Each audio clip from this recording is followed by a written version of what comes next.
Okay, we are live. This is crazy. I was trying to get this stream started and I had to redo. Luckily, I planned ahead and copy and pasted all of the preparation materials like the title, description, and all that stuff. Because as soon as I tried to go live now 20 minutes ago, it wouldn't work. So I need to delete that from the channel, which is insane. I don't know why that happened. Not going to get all conspiratorial about it, but let's just delete that so nobody gets confused. Let's go there. Okay. Okay, so hopefully, there we go. So let's delete that. And then we'll dive into this.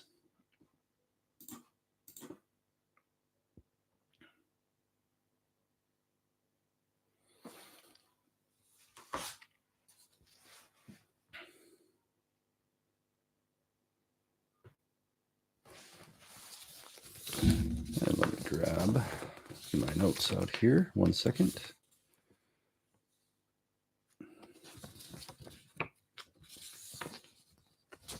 Okay, here we go.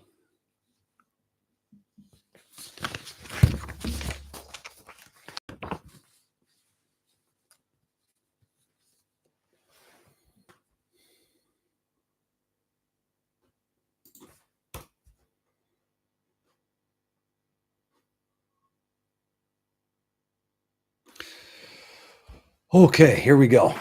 Here we go. Sorry for the delay, folks. So let's count it down right now, and we're going to dive into this. This is about to get crazy up in here. So let's go like this. There we go. Here we go. Your mind was never sick. The mental health lie exposed. Mental health was invented, and mental illness was invented, not discovered. You've been tricked into believing your pain and your struggles with life are diseases. Now I'm going to show you how this happened, who profits from it, the real world effects, and the way out. Welcome to the Summerland Welcome to the Summerland Framework. I'm Garrett Dawn with the Summerland Academy for Radical Undoing, helping people break out of the invisible asylum that the entire planet has been imprisoned within. Since I've been helping people break out of that since 2006 professionally, about 6 years prior to that, the more amateur street level. Let's begin. If you watched my live stream from the other day, I covered the first 2 points, but then I started digging around and there was things I wanted to add. So we're just going to cover everything again here. I'm going to go all the way through. Stay till the end because I'm going to have a nice surprise for you, a couple nice surprises for you at the end. Plus, how you can work with me directly, both in person and then also with groups online. We've got a really amazing training coming up very soon, so stick around for that. But regardless, I'm going to give you solutions you can apply immediately today and show you how to find them on the channel and through the website and other places. And you can apply those right away, whether you want to work with me on a paid level or just want to start doing the exercises that are available for free. I've got a voluminous amount of materials floating around out there, so I'll direct you to those as well. These are real solutions. As to what? Well, I'm going to tell you what here live on the stream. So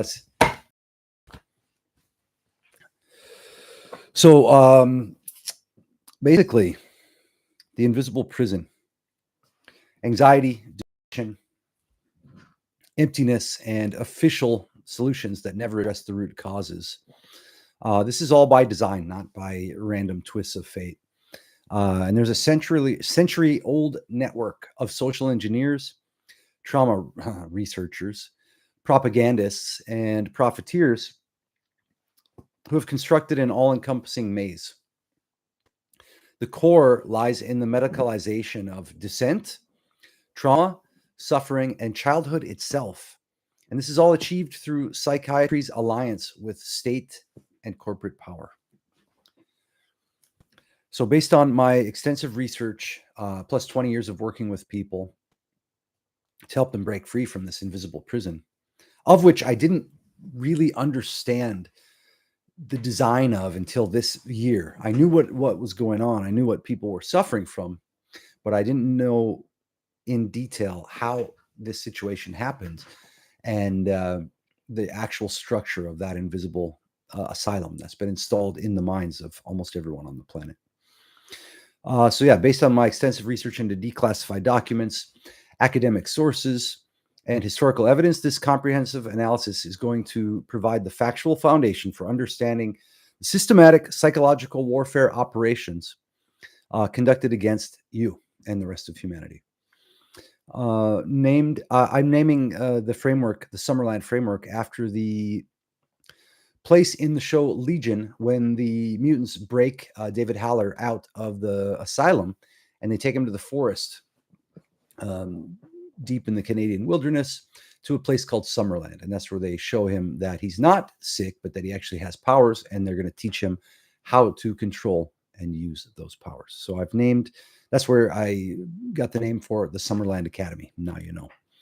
Highly recommend watching at least the first episode of the TV show Legion. It's an FX series. I think you can get it on Amazon or wherever you can download shows.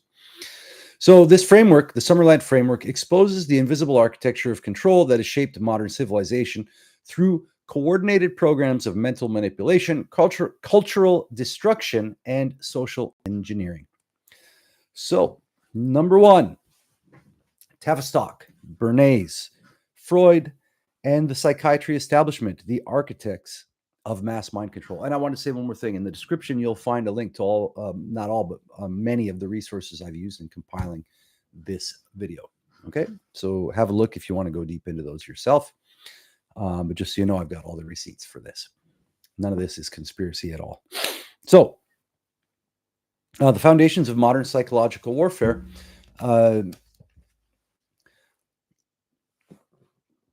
begins with a convergence of influential figures and institutions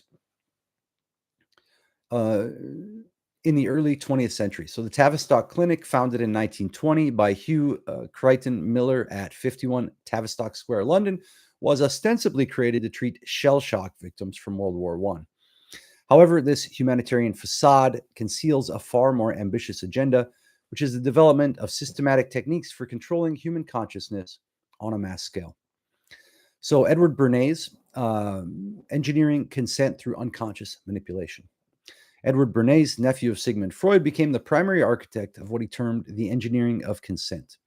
In his 1928 work, Propaganda, Bernays explicitly outlined his vision: the conscious and intelligent manipulation of the organized habits and opinions of the masses is an important element in democratic society. What a statement, guy.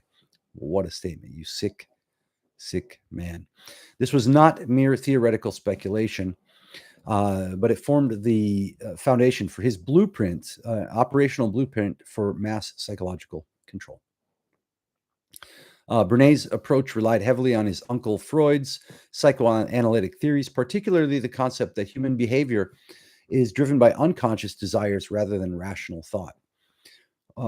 As he explained, quote, "It is chiefly the psychologists of the school of Freud who have pointed out that many of man's thoughts and actions are compensatory substitutes for desires which he has been obliged to suppress." Unquote. Now, this insight became the foundation for bypassing conscious resistance and directly manipulating the unconscious mind. So the practical applications were immediate and absolutely devastating. So he worked first for the American Tobacco Company, and orchestrated a campaign that broke the taboo against women smoking by linking cigarettes to torches of freedom during a 1929 Easter parade. Look this shit up. You can't make this up. It's so insane. The campaign exploited unconscious desires for liberation and equality, transforming a health hazard into a symbol of women's empowerment. Now, this represented a template for all future psychological operations.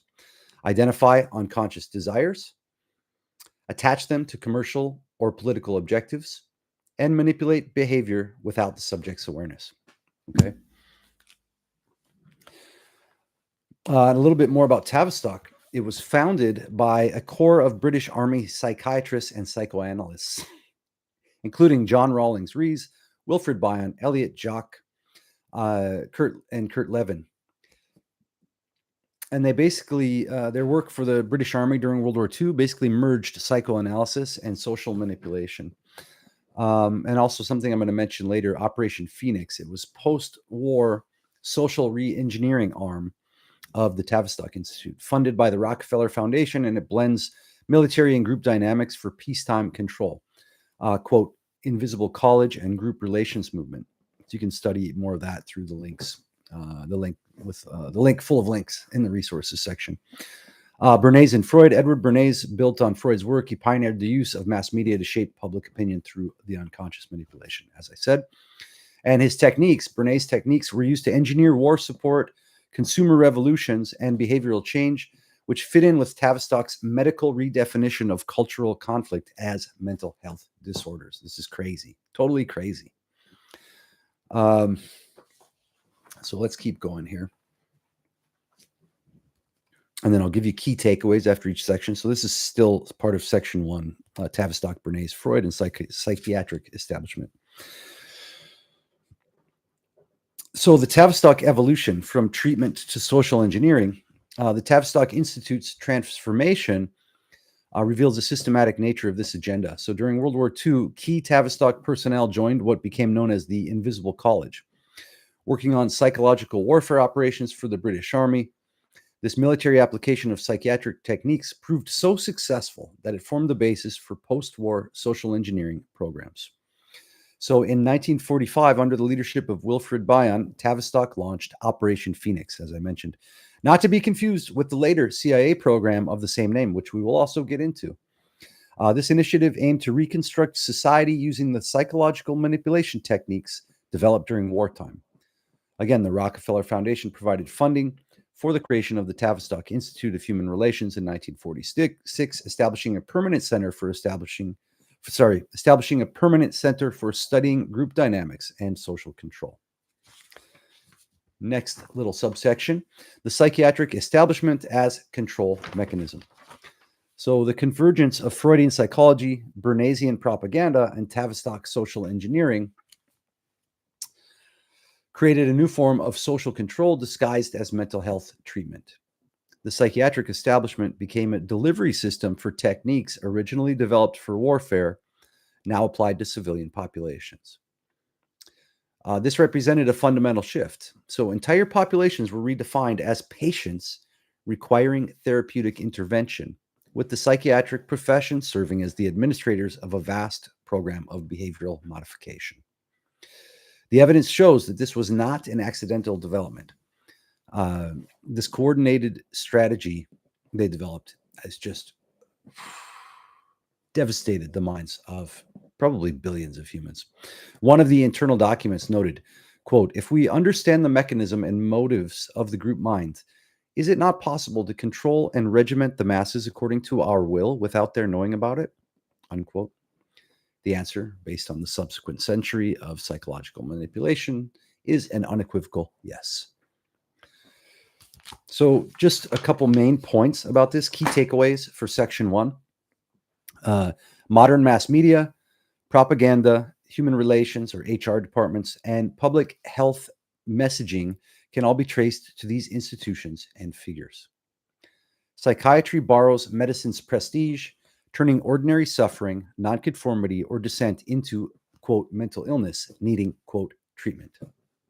Okay, so let's move on to section, let's go here. Let's go to section number 2, War on Culture, especially Christianity, the systematic destruction of Western spiritual foundation. So just some highlights, some notes for this so you can know what we're about to get into. We're going to cover critical theory, the Frankfurt School, Max Horkheimer, Theodor Adorno, and Erich Fromm, who reframed Christianity, family, and tradition as inherently suspicious. Second, American media, academia, and therapy imported these ideas, promoting skepticism of faith and inherited culture while pathologizing religious commitment as, quote, fundamentalist, delusional, or even psychotic, unquote. Therapeutic state messages now undermine parental authority, religious schooling, and ancient practices of Christianity. And then we'll get into the real world effects and key takeaways at the end of section 2. So section 2, the targeting of Christianity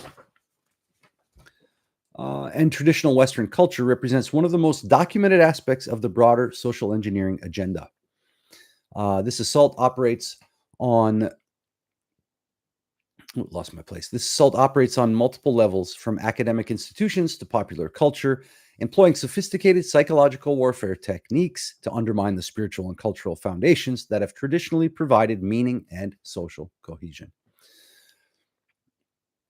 The Frankfurt School's cultural Marxism strategy. The Frankfurt School, established in 1923 at the University of Frankfurt, developed what became known as critical theory, a systemic approach to deconstructing Western civilization. Now, unlike traditional Marxism, which focused on economic class struggle, the Frankfurt School recognized that culture was the primary battleground for social transformation. As they argued, quote, culture as a driving force in society, unquote, required direct attack rather than merely being treated as a byproduct of economic systems. Max Horkheimer and Theodor Adorno, leading figures of the school, developed the concept of the, quote, culture industry, unquote. They argued that mass-produced cultural content served as a mechanism for social control, creating what they called pleasant slavery through entertainment that pacified the masses. However, their critique was not just analytical. They also developed operational strategies and techniques for manipulating culture and society to the ends they thought were beneficial for all of us in their twisted little minds. The Frankfurt School sought to replace existing cultural forms with new ones that would facilitate social transformation. By the way, if you're here watching this, please leave a comment and let me know that you can see and hear me all right. I don't want to do all this in vain. So then here we go. The Frankfurt School's approach, the Frankfurt School sought to replace existing cultural forms with new ones that would facilitate social transformation. As I said, the school's approach involved several coordinated strategies. Number one, undermining traditional authority structures. So critical theory systematically attacked all forms of traditional authority, including religious institutions, patriarchal family structures, and national identities. This was not presented as ideological opposition, but instead they masked it as scientific analysis and lent academic credibility to what essentially was just a program of cultural demolition. Point number two, redefining social justice. The Frankfurt School redefined concepts of justice, equality, and human rights in ways that contradicted traditional teachings. So rather than seeking reform within existing structures, they aimed for what Herbert Marcuse called the Great Refusal, which is a complete rejection of existing social order. Point number three of the Frankfurt School coordinated strategies is creating new forms of consciousness. So critical theory aimed not to just critique existing culture, but actually create and manipulate us into accepting new forms of consciousness that would be incompatible with traditional Western values. Now, this involved developing new psychological frameworks for understanding identity, morality, and social relationships. Think about that for a second. They had as their conscious stated intention to develop psychological frameworks and install those into your head that would manipulate your understanding of your own identity, your understanding of morality, and to predefine our sense of social relationships. Okay, so this is a prepackaged psychological manipulation that we've all been subject to. Keep that in mind. Number four, and I know some of you are not Orthodox Christians yet, or that you might have a big problem with Christianity, but bear with me. This is all part of the puzzle. Okay, part of why many people have such a huge resistance to Christianity, notwithstanding the insanity of Protestantism and the complete incoherence and guilt-ridden madness of Catholicism. Okay, but why people have a resistance generally to the ideas of Christianity is not because they sat and thought about it and analyzed the evidence and then decided to have that resistance. It's been engineered into you. Okay, there's a lot of undoing that's going to have to take place for you to see and understand what I'm getting to. I'm not saying, rush to the church, although it's a good idea, but I am saying to put pause on your reactions until you get through all this material and see what has happened, and then examine the world anew from a fresh and undone and clear perspective, okay, without or outside of all the programming that I'm getting into here that we've been subject to. So that with that little digression, point number 4, Christianity as primary target. So Christianity faced particular scrutiny from the Frankfurt School because it provided the foundational worldview for Western civilization. Research documents show systematic efforts to undermine Christian influence across multiple domains. What are those domains? Educational institutions, academic programs increasingly started to portray Christianity as a source of oppression, violence, and social dysfunction. This is historic revisionism. It ignored Christianity's roles in developing concepts of human rights, universities, hospitals, and social welfare systems. And as a side note, I want you to know, I want to debunk this idea because people say that religions start all, that religion is responsible for starting wars. That's a big fat lie. Let me get the data point here for you. Let's see, statistics on all recorded wars. How many were religious based? And it's going to blow your mind if you didn't ever look this up. Okay. According to a survey of the 1,763 recorded wars recorded in human history, only 7%, and you can look this up yourself. Okay, only 7% were religiously motivated, totaling approximately 121 wars out of 1,763. And further analysis shows that if wars waged in the name of Islam are excluded, because Islam is a war-based religion, and violence-based religion, it's in their own theology, but the way they're supposed to expand the religion.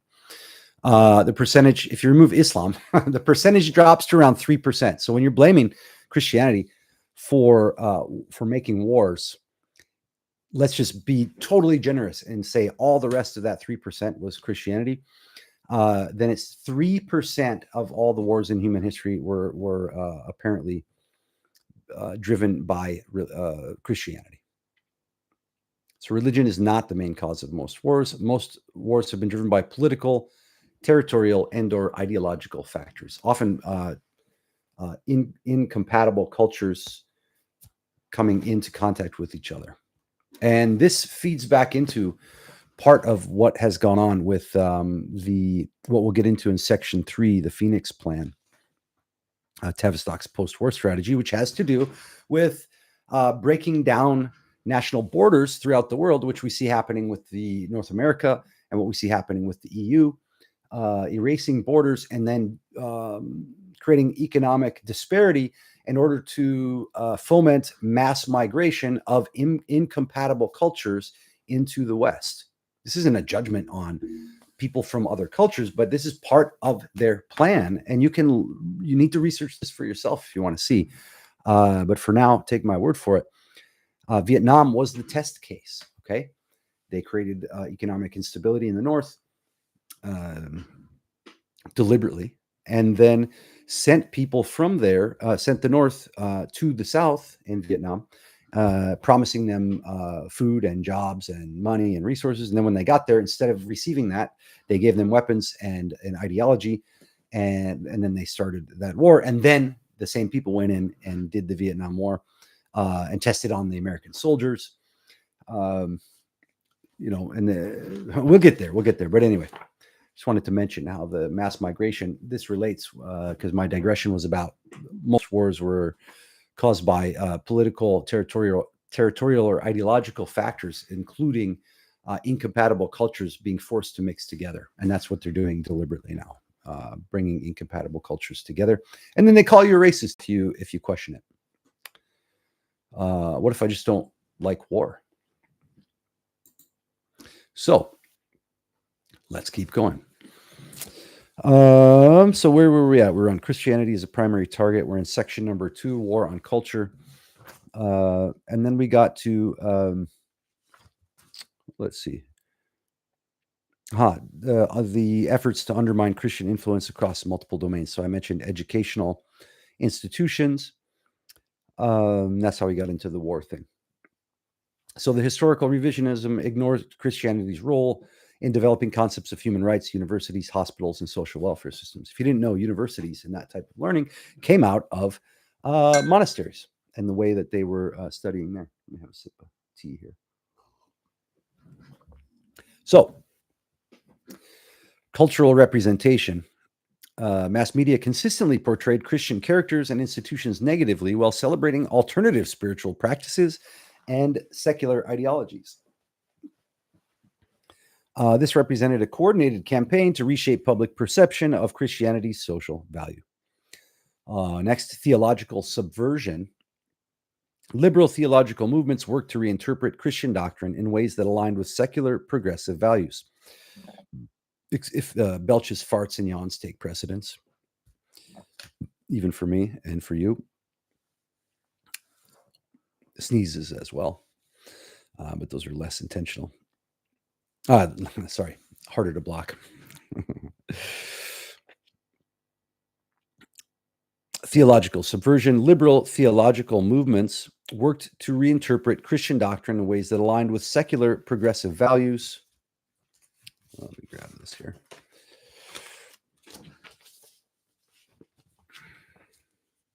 Effectively hollowing out the faith from within.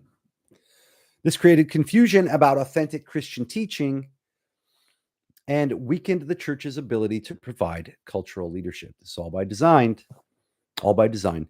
So the evidence indicates that these attacks were not random or spontaneous, but represented coordinated efforts by individuals and institutions committed to transforming Western civilization. As one internal document stated, the goal was to, quote, abolish social injustice, unquote, by eliminating traditional forms of social organization, with Christianity identified as the primary obstacle to this transformation. Isn't that hilarious? We're going to abolish social injustice by using insane, violent, manipulative, deceptive, horrific psychological and psychiatric techniques and drugs and weapons. We're going to eliminate social injustice through those means. You see who we're dealing with here? Do you understand what's going on? How crazy that is? How totally insane that is? And they're going to call us insane. They're going to call you insane. Okay. By the way, please leave a comment in the chat. I just want to, let me see, live chat. Okay.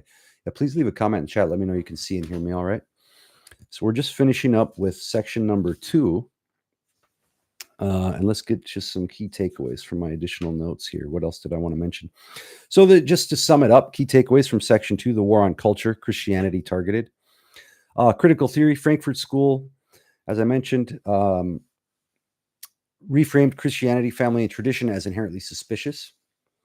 This is why you've been trained in the culture and in school and everything. This is how you were trained to just reject Christianity as crazy. And part of their efforts were to promote those crazy forms of Christianity, all the Protestant garbage, all the Catholic insanity, which is just getting worse and worse now.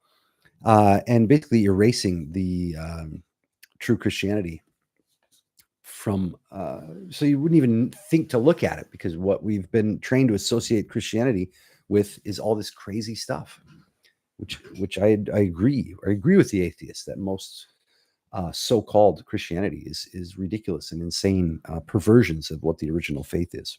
Anyway, I'm not going to get into that too much here. You can go to the other channel, Theosis Spiritual Talks, at youtube.com/Garrett Dawn if you want to hear more on the theological side of things.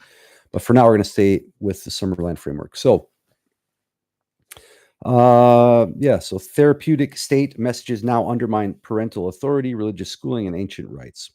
Real world effects: U.S. church attendance is dropped below 25%. I don't care so much about that research because we need to understand which churches are we talking about. But more importantly, family disintegration and addiction rates are soaring where faith communities decline. Can't be denied. Um, Orthodox Christian tradition recognizes this rupture as a loss of logos, spiritual order replaced by spiritual emptiness. Just as a little shout out to my Orthodox brothers and sisters out there. So let's get into some meat here. Let's get into some real crazy stuff. Now we're at section 3. Section 3. If somebody wants to do the timestamps, if you're watching this video later, I would appreciate that. Man, is my mic working? Okay, yeah. Yeah, it's working. Okay. Please, someone, if you're watching, please comment. Let me know. Let me just check. I'm just gonna monitor this and see if I can hear myself. Forgive me for a second. I'm gonna mute the mic and just check this out. Okay.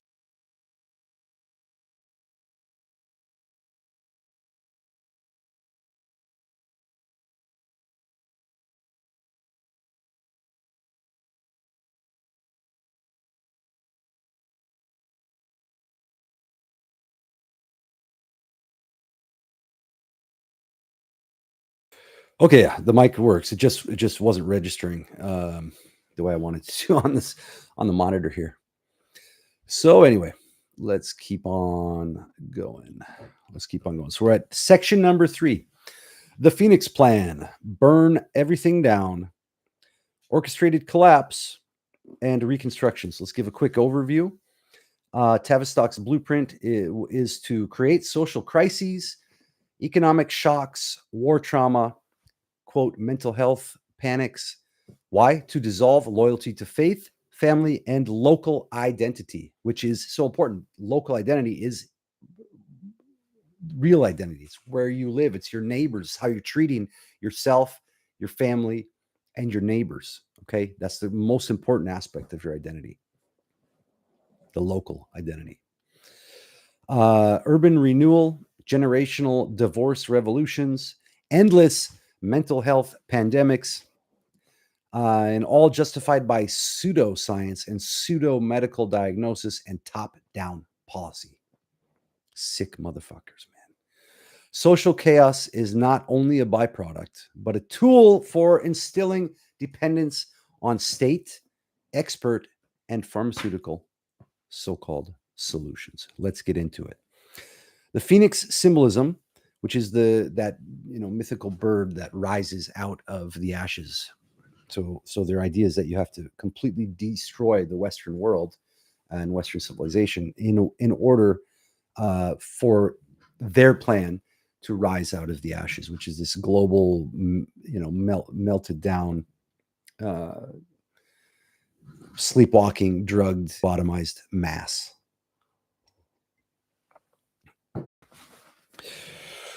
The Phoenix symbolism reveals a deeper strategy underlying the social engineering agenda.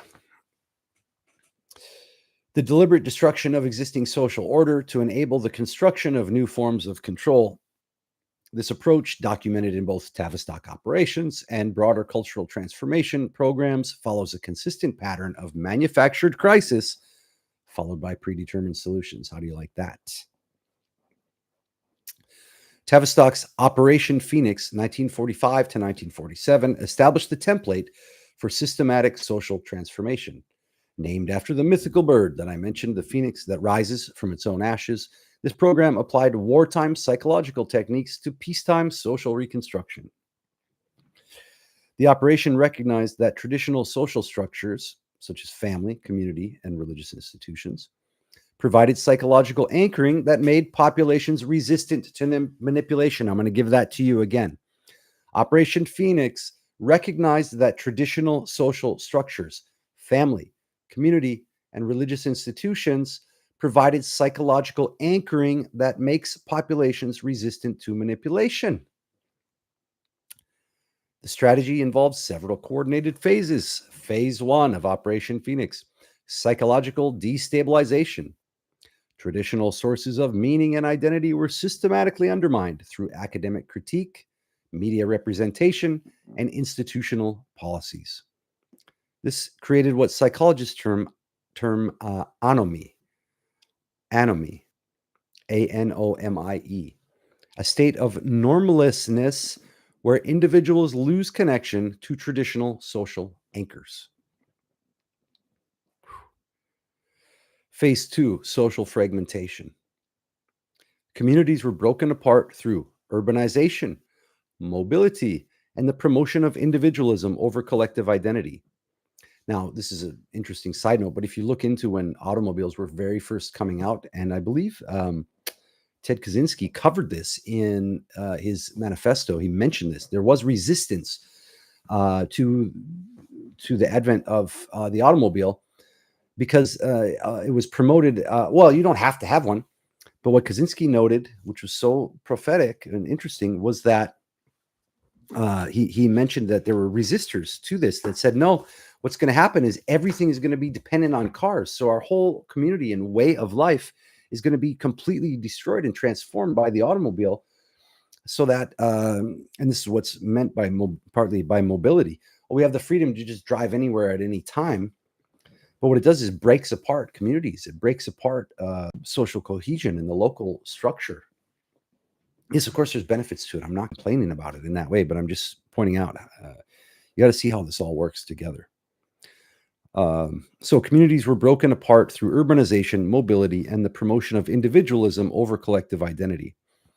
This eliminated the local social networks that traditionally provided support and resistance to external manipulation. Phase 3, institutional capture. Key institutions, education, media, and religious organizations were gradually influenced by individuals committed to the transformation agenda. This ensured that socialization process would reinforce rather than resist the new social order. Phase 4, cultural reconstruction. New forms of identity, meaning, and social organization were promoted to replace traditional structures. These new forms were designed to be more amenable to external control and less capable of generating independent resistance. Let's see here. And now we'll get on to another section, another part of section 3, which is the manufacturing of crisis. Research reveals that many social crises attributed to natural development or unforeseeable circumstances were actually the result of deliberate policy decisions designed to accelerate social transformation. This follows what Naomi Klein documented as shock doctrine, the exploitation of crisis to implement policies that would otherwise face popular resistance. Examples of manufactured crisis include, number 1, family breakdown, policies promoting easy divorce, alternative family structures, and the redefinition of marriage were implemented not to serve individual freedom, but to fragment the primary source of social stability. Academic research consistently shows that intact families provide psychological resilience that makes individuals less susceptible to external manipulation. This is documented in the notes, my friends. Number 2, cultural relativism, the promotion of multiculturalism. And I always think of a petri dish full of mold of different kinds. The promotion of multiculturalism and cultural relativism was not designed to celebrate diversity, but to undermine confidence in Western cultural values. By suggesting that all cultural forms are equally valid, this approach eliminated the possibility of defending any popular cultural tradition against external attack. Educational transformation, number 3. Changes in educational curricula and methods were implemented to produce graduates less capable of independent thought and more susceptible to authority. This involved replacing classical education focused on developing logic and reasoning ability with progressive education focused on emotional manipulation and social conformity. The phoenix rises, new order from controlled chaos.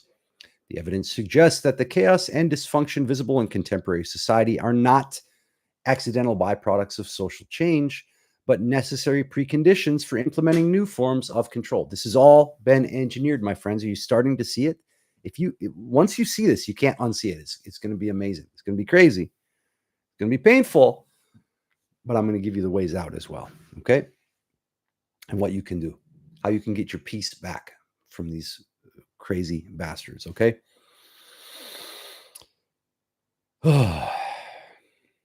As one Tavistock document noted, the old world must be reduced to ashes before the new order can emerge. This new order of the Tavistock bastards involves several key characteristics. Number one, centralized control. Traditional local and regional autonomy is replaced by centralized decision-making systems. WHO, anybody? One among many of these institutions. Centralized decision-making systems that can be more easily controlled by small groups of experts and administrators. 2, psychological dependency. Individuals lose the psychological resources provided by traditional communities and families and become dependent on professional services and institutional support systems. Number 3, ideological uniformity. Cultural diversity and intellectual pluralism are replaced by enforced adherence to approved ideologies and acceptable forms of expression. Number 4, technological integration. Human behavior is increasingly monitored and modified through technological systems that provide unprecedented capabilities for social control. So the Phoenix Plan represents the overarching strategy that connects all other aspects of the social engineering agenda. By understanding this pattern, we can see how apparently disconnected social phenomena, and like as I've identified, that's from educational reform through to media manipulation and cultural transformation, actually serve coordinated objectives in a larger program of controlled social change. Okay? Social chaos is not a byproduct, but it's a tool for instilling dependence on state, expert, and pharmaceutical solutions. This is why people are on drugs, my friends. This is crazy. I hope you're seeing the outlines of this. I know it's tough to stick around for a long video like this, but just do it. This is probably the most important video you'll ever see if you're struggling and you want to have proper context and learn how to struggle and suffer with purpose instead of being living as a victim of fake suffering, trapped inside the hellish snow globe of the imagination by design. Let's keep going. Number 4.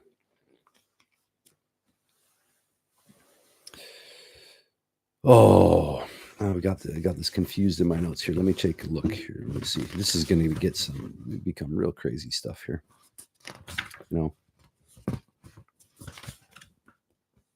Here's what we'll do. I'm going to save these other notes just as a recap at the end. And instead of trying to go through them all at once, I got a little ambitious with this. So I'll put these here as a recap for the end.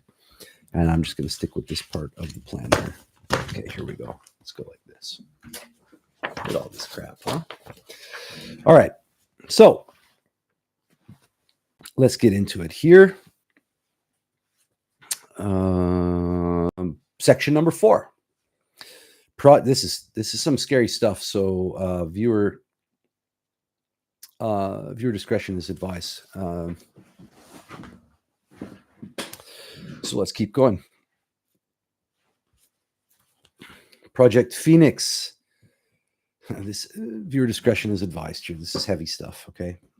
You can again trace all this back with the notes in the resources document. Project Phoenix, serial killers as weapons of psychological warfare. The CIA's Phoenix program in Vietnam, 1967 through 1972, represented the operational culmination of psychological warfare research developed through MKUltra and related programs. And I've done some pretty deep research into MKUltra. What we have is because they destroyed most of the documents of it and even killed off most of the people who were involved in it. So we have, let's say, 1 or 2 or maybe at the most 5% of what was actually going on, and they destroyed the records of it, plus other related programs as well. But we know enough to know how crazy it was and how it connects to this whole story I'm giving you. So the CIA's Phoenix program in Vietnam, 1967 through 1972, represented the operational culmination of psychological warfare research developed through MKUltra and related programs. While officially described as a counterinsurgency operation, declassified documents reveal that Phoenix served as a testing ground for trauma-based social control techniques later exported worldwide. So let's say that again. The Vietnam War counterinsurgency operation served as a testing ground for trauma-based social control techniques later exported worldwide. The Phoenix Program, systematic terror as social control. The Phoenix Program was designed ostensibly to neutralize the Viet Cong infrastructure through targeted assassinations, torture, and psychological operations. However, the program's actual implementation reveals a more sinister agenda: the systematic creation of trauma and terror to break down social cohesion and traditional cultural structures. Between 1967 and 1972, Phoenix operations resulted in 81,740 people neutralized, which means killed, captured, or defected, 26,369 confirmed deaths, hundreds of thousands subjected to torture in provincial interrogation centers. The program's documentation reveals sophisticated psychological techniques. And I see you there in the comments, SSS. I'm sorry to hear about that, but thank you for being here. And please avail yourself of the exercises and the techniques here on the channel. And thank you for being here again. And sorry for what you're going through. So the program's documentation reveals sophisticated psychological techniques. Number one, trauma-based programming. Phoenix operatives employed systematic torture methods designed not merely to extract information, but to fragment personality and create dissociative states. These techniques included electroshock therapy, called the Bell Telephone Hour, sensory deprivation and overstimulation, sexual assault and psychological humiliation, the use of hallucinogenic substances during interrogation, and the systematic destruction of family and community bonds. Number two, psychological warfare operations. Phoenix teams engaged in deliberate terror attacks designed to traumatize entire communities. Operations included nighttime assassination raids targeting families, public displays of torture and execution, psychological operations using supernatural and religious symbolism. And I could do a video on each of these points. It would blow your mind, okay? And I probably will. I'll go deep into each of these sections later in separate videos. We're going to keep running with all this. I'm making a book about this as well. But the most important point is you see the outline of the invisible prison and then avail yourself of the free and or paid trainings that I've got to help you get out of it. And I'll show you how to vet anyone else's offerings as well, so you don't get lost. Anyway, we'll get there when we get to part 5. So psychological warfare operations, as I mentioned, using supernatural and religious symbolism, and then the creation of black propaganda, quote unquote, designed to turn communities against each other. And number 3, creating human weapons. Most significantly, Phoenix represented an attempt to create what internal documents called programmable assets, individuals whose personalities had been systematically shattered and reconstructed to serve specific operational purposes. If you read the book Programmed to Kill by David McGowan, you'll see sort of some of the end result of that, how they created basically the serial killer phenomenon. Let's keep going. And please, if you're here, please comment and like and subscribe to the channel if you're not already. It really helps me out. I would appreciate it. Thank you. And let's keep going. Going to get deeper and darker until we get to the light at the end of this. Oh, the export of Phoenix techniques. Research indicates that Phoenix methods were not confined to Vietnam, but were systematically exported through CIA training programs and psychiatric networks worldwide. This is like Hannibal Lecter operating anywhere you find psychiatry rearing its ugly, disgusting head. This represents the seeding of psychological warfare techniques throughout the global psychiatric establishment. It's so crazy when you really understand this. Training programs. This is the export of Phoenix techniques. Training programs. The CIA established training facilities where Phoenix techniques were taught to personnel from allied nations. The Army's Special Warfare School at Fort Bragg developed specialized curricula in counterinsurgency operations that included psychological manipulation and trauma-based control methods. Psychiatric integration. Phoenix techniques were integrated into psychiatric practice through professional networks and research programs. This created a global infrastructure capable of implementing trauma-based control methods under the guise of mental health treatment. Number 3, cultural transmission. The psychological profiles and behavioral patterns characteristic of Phoenix-created personalities began appearing in popular culture, entertainment media, and academic research. This suggests systematic efforts to normalize psychopathic behavior and traumatic dissociation. So those are just 3 of the many ways that the export of the Phoenix techniques happened. Okay, it's crazy. It's crazy. And if you're asking why, I'm going to get there with this as well. And we've covered that a little bit in the beginning. So now the serial killer phenomenon. Operation Phoenix comes home. The emergence of serial killing as a widespread cultural phenomenon in the United States coincides precisely with the implementation and termination of the Phoenix program. This correlation suggests a causal relationship. Phoenix techniques created individuals programmed for violence and then released these assets into civilian populations. There's temporal correlation. The serial killer phenomenon exploded in the United States beginning in the 1970s, immediately following the Phoenix program's supposed conclusion.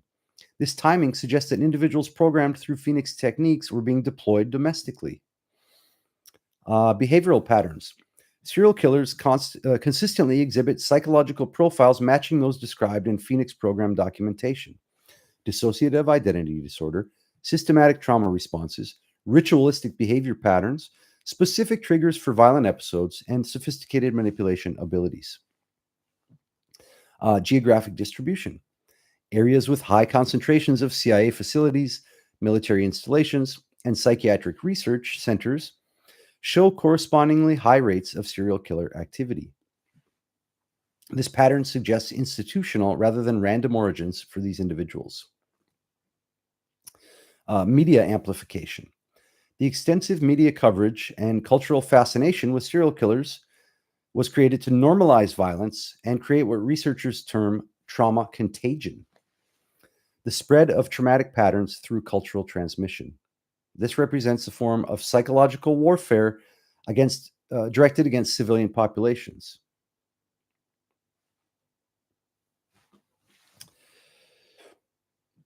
The evidence indicates that Phoenix represented not only a military operation. There, I lost my spot. Sorry. The evidence indicates that Phoenix represented not only a military operation, it included a laboratory for developing techniques of trauma-based social control. The quote-unquote serial killers produced by Project Phoenix, by the Phoenix program, serve as ongoing weapons in a broader campaign of psychological warfare designed to maintain populations in states of fear, fragmentation, and dependency. And I'm not trying to say that every single shooter or killer was individually created by the Phoenix program, but what I'm saying is they seeded. This is what it means. They planted the seeds that they developed in that program. These sick and dark seeds into the fabric. Let's call it the soil, to stay with the analogy here, of Western culture. They planted those seeds, and so it doesn't matter if each killer or shooter is an actual asset or not, because through the seeding, the geographic distribution, the media amplification, and seeding psychopathy worldwide, which is Section 5 coming up right now, through doing that, it serves their purpose either way, whether someone's a direct asset or not. But if you read Program to Kill that I mentioned by David McGowan, you'll see that almost all of them were assets or patsies. Works out in the favor of the Tavistock and the other elites anyway. So let's keep going. Uh, the serial killers produced by that program serve as ongoing weapons in a broader campaign of psychological warfare designed to maintain populations in states of fear, fragmentation, and dependency.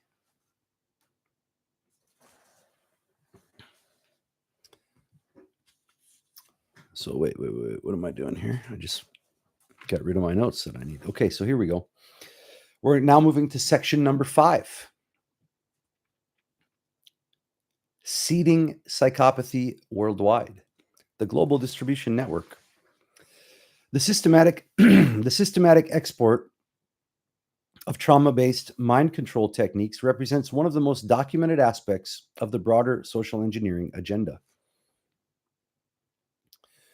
Through networks of psychiatric institutions, academic research programs, and professional training initiatives, the techniques developed in programs like MKUltra and Phoenix were systematically distributed worldwide, creating a global structure for psychological manipulation. So we'll touch a little bit now on MKUltra, the development phase, 1953 to 1973. And you see the overlap with Phoenix and Vietnam and all this. Project MKUltra served as the research and development program for techniques later deployed through Phoenix and other operations. Officially terminated in 1973, MKUltra actually involved over 150 sub-projects conducted at more than 80 institutions, including universities, hospitals, prisons, and pharmaceutical companies. And if you would like to know more about that, there's a great channel called Flesh Simulator, and his associated connected channel, Flesh Emulator. But Flesh Simulator did a great couple of videos about MKUltra, and he also did a video about called Serial Killing for Fun and Profit that covered one specific group related to what I'm talking about here. Just one specific group that was involved in. I'll just let you. I'll see if I remember. Let me make a note to link this in the notes here. Link serial kill fun profit in description. I'll but it's Flesh. A shout out to Flesh Simulator and his amazing channel. I love all his videos. But watch that Serial Killing for Fun and Profit. It's a nice deep dive. Better than I could cover it. But let's keep going. Project MKUltra served as the research and development program for techniques later deployed through Phoenix and other operations. Officially terminated in 1973, MKUltra actually involved over 150 sub-projects, like I said, conducted at more than 80 institutions, including universities, hospitals, prisons, and pharmaceutical companies. The program's scope was unprecedented in human history. Number 1, research subjects. MKUltra experiments were conducted on unwitting subjects, including CIA employees, military personnel, mental patients, prisoners, drug addicts, and prostitutes. So people who could not fight back, as one agency officer described them. You believe that? That's a direct quote. People who could not fight back. The program's scope was unprecedented in human history. Institutional network. Research was conducted at prestigious institutions, including Harvard University, Stanford University, Yale University, and numerous hospitals and psychiatric facilities. This created a professional network committed to trauma-based research methods. Technical development. MKUltra developed systematic techniques for personality fragmentation through trauma, chemical manipulation of consciousness and awareness, hypnotic programming and suggestion, sensory deprivation and overstimulation, electroshock therapy for memory disruption, sexual abuse as a programming tool. Global distribution networks. The evidence shows that MKUltra techniques were systematically distributed through several key mechanisms. Academic research programs. University-based research programs served as training centers where techniques were taught to students who then established similar programs worldwide. This created a self-replicating network of professionals committed to trauma-based methodologies. And it doesn't mean trauma healing, it means trauma inducing, okay?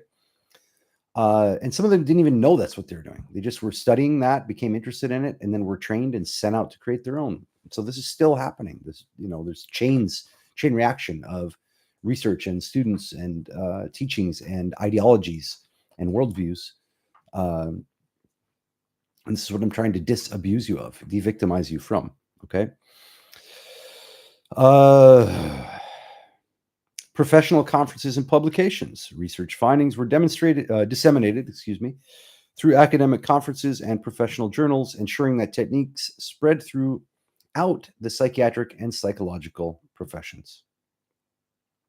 International training programs. The CIA established training programs where personnel from allied nations learned MKUltra techniques for implementation in their home countries. This created a global network of operatives capable of implementing psychological warfare programs.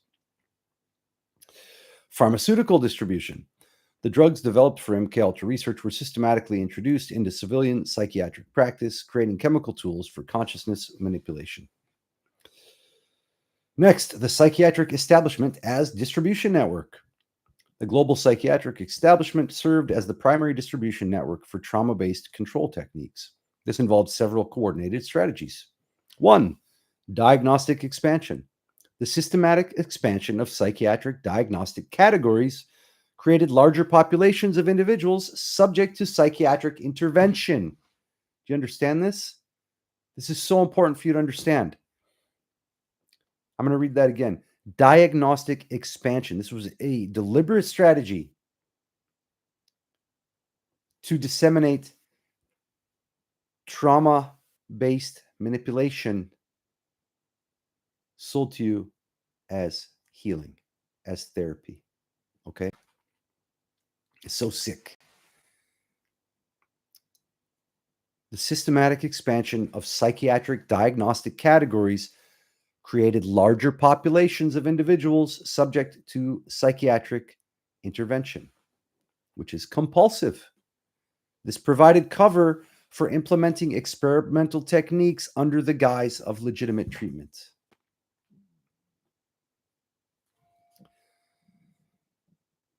Therapeutic methodology. Trauma-based techniques were integrated into standard therapeutic practice through professional training programs and treatment protocols. This ensured that individuals seeking help for psychological problems would be subjected to techniques originally developed for warfare applications. And what I'm saying, folks, if you're saying you have a chemical imbalance and all this crap, it's all fake. There was never a chemical imbalance. I can prove it. Look it up for yourself. Try to find one study.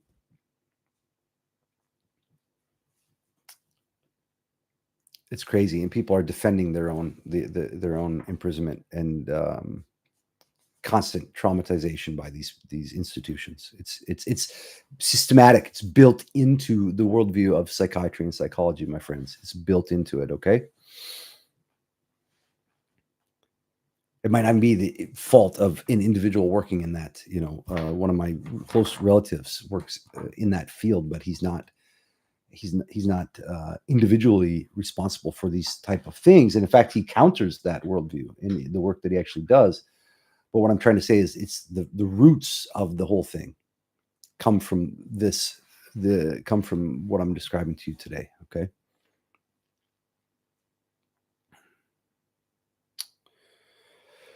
So again, this ensured that individuals seeking help for psychological problems would be subjected to techniques originally developed for warfare applications. Okay, my friends.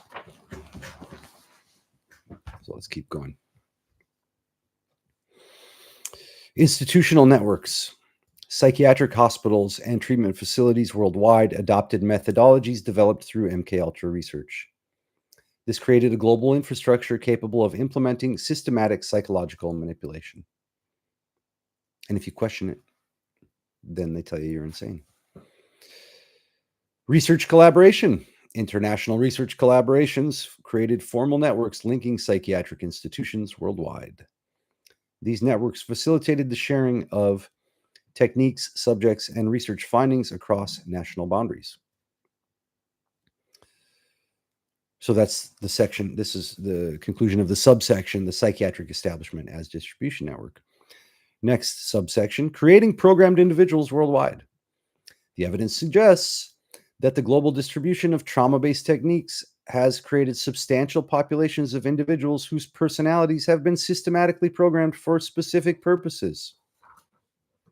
Maybe gets a little bit out there, but stay with me. Number one, Manchurian candidates.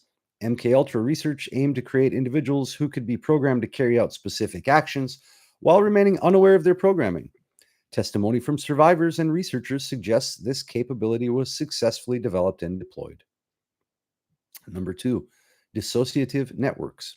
Trauma-based programming creates individuals with multiple personality systems that can be activated by specific triggers.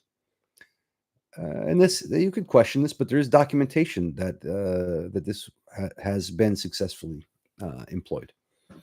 This creates networks of programmed individuals who could be activated for various purposes while maintaining normal surface personalities.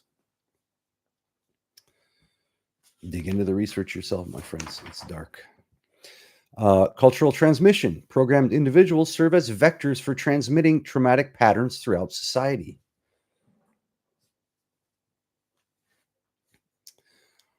Through their interactions with family members, colleagues, and communities, they spread the psychological patterns created through systematic trauma. Institutional infiltration. Programmed individuals placed in key institutional positions can influence policy, practice, and cultural norms in ways that serve the broader social engineering agenda. This creates a feedback loop where institutions themselves become tools for psychological manipulation. The seeding of psychopathy worldwide represents a systematic program designed to create global populations more amenable to external control.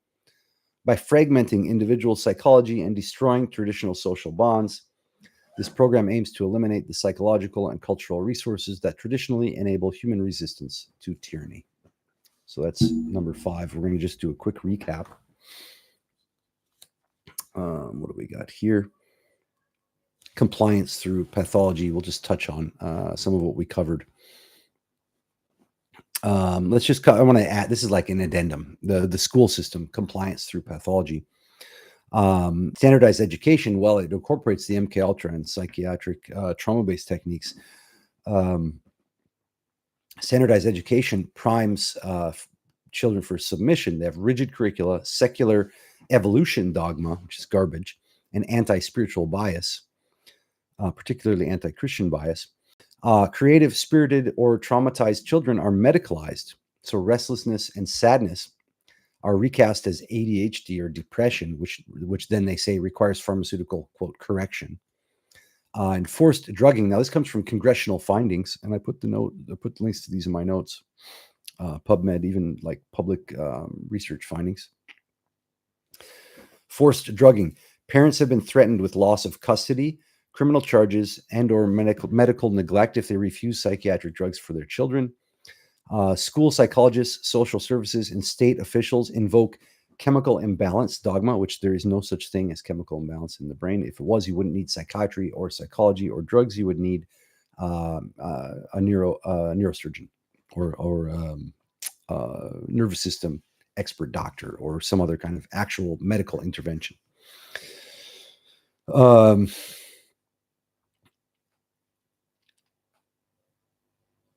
So school psychologists, social services, and state officials invoke chemical imbalance dogma to force medical compliance and drug compliance, but no lab tests, just speculative diagnoses.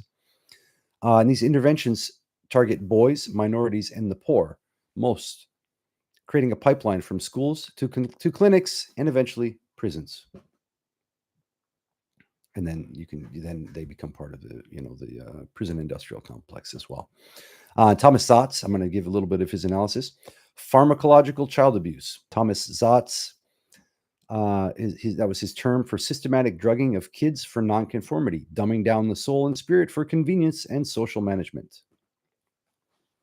And then we'll touch on just a recap about the Project Phoenix. Vietnam CIA Phoenix program. Again, remember, over 81,000 neutralized. Tactics included psychological torture, terror raids, and chemical disorienting agents. Post-war, these trauma tactics boomeranged into Western police, schools, and psychiatric systems, normalizing enforced compliance. PTSD, rage, and social atomization directly linked to trauma as policy. And what Zotz and psychiatry, Zotz mentions about this in relation to psychiatry, rather than addressing root trauma, they're creating root trauma. Psychiatry pathologizes and medicates the fallout, never challenging the structure, inflicting widespread psychic harm. And then a little recap about MK Ultra, which is 150 sub-projects secretly tested, LSD, sensory deprivation, hypnosis, sexual abuse as tools for mind breaking at over 80 universities and hospitals. Congressional findings in 1977 showed compliance therapy research migrated into psychiatric handbooks, resulting in massive drug-based treatments for trauma and behavioral nonconformity. And the DSM's diagnostic expansion, children's tantrums, adolescent doubt, and cultural dislocation were rebranded as brain disease. Livelihood for Psych Pharma Alliance. The chemical imbalance myth, marketing slogan invented by Big Pharma, repeated in patient information, commercials, and therapy scripts. No blood, brain, or genetic marker exists for any chemical imbalance. I put the proof of this in the documentation. There's even congressional hearings about this. The APA, the FDA, and congressional testimony confirm claims of neurotransmitter deficits such as serotonin hypothesis or ADHD brain imbalance, etc., are scientifically baseless and a violation of informed consent. This is a legal statement. The APA, FDA, and congressional testimony confirm claims of neurotransmitter deficits or chemical imbalance are scientifically baseless and a violation of informed consent. Real world effects. This is real world effects of Project Phoenix, MK Ultra, and all the stuff I just mentioned in Section 5. U.S. antidepressant prescriptions up 400% since 1990s. Millions of kids medicated, often by coercion and threat. Thomas Saad's 1960s warnings have become confirmed. Normal suffering has become medicalized and drugged for profit and control. Suffering is normal. And one institution, for example, the Orthodox Church, knows how to teach you how to handle the normal suffering of everyday life. But of course, see how it's so important. You have to destroy the traditional structures. You have to destroy the traditional solutions, act like they never existed, pretend that psychology and psychiatry are this brand new, beautiful thing that's here to help people, when at its root from the beginning, it was created to destroy your sense of self, your community, and the traditional structures that kept us not only sane, but living a life of joy, where in the midst of the normal sufferings of life, we could experience social cohesion. We could rely on each other. And there's a deep joy that comes from helping others during their times of suffering and being helped during your time of suffering. Okay? That's what's being stolen. And it's replaced with fake suffering in the hell of the imagination. Let's keep going.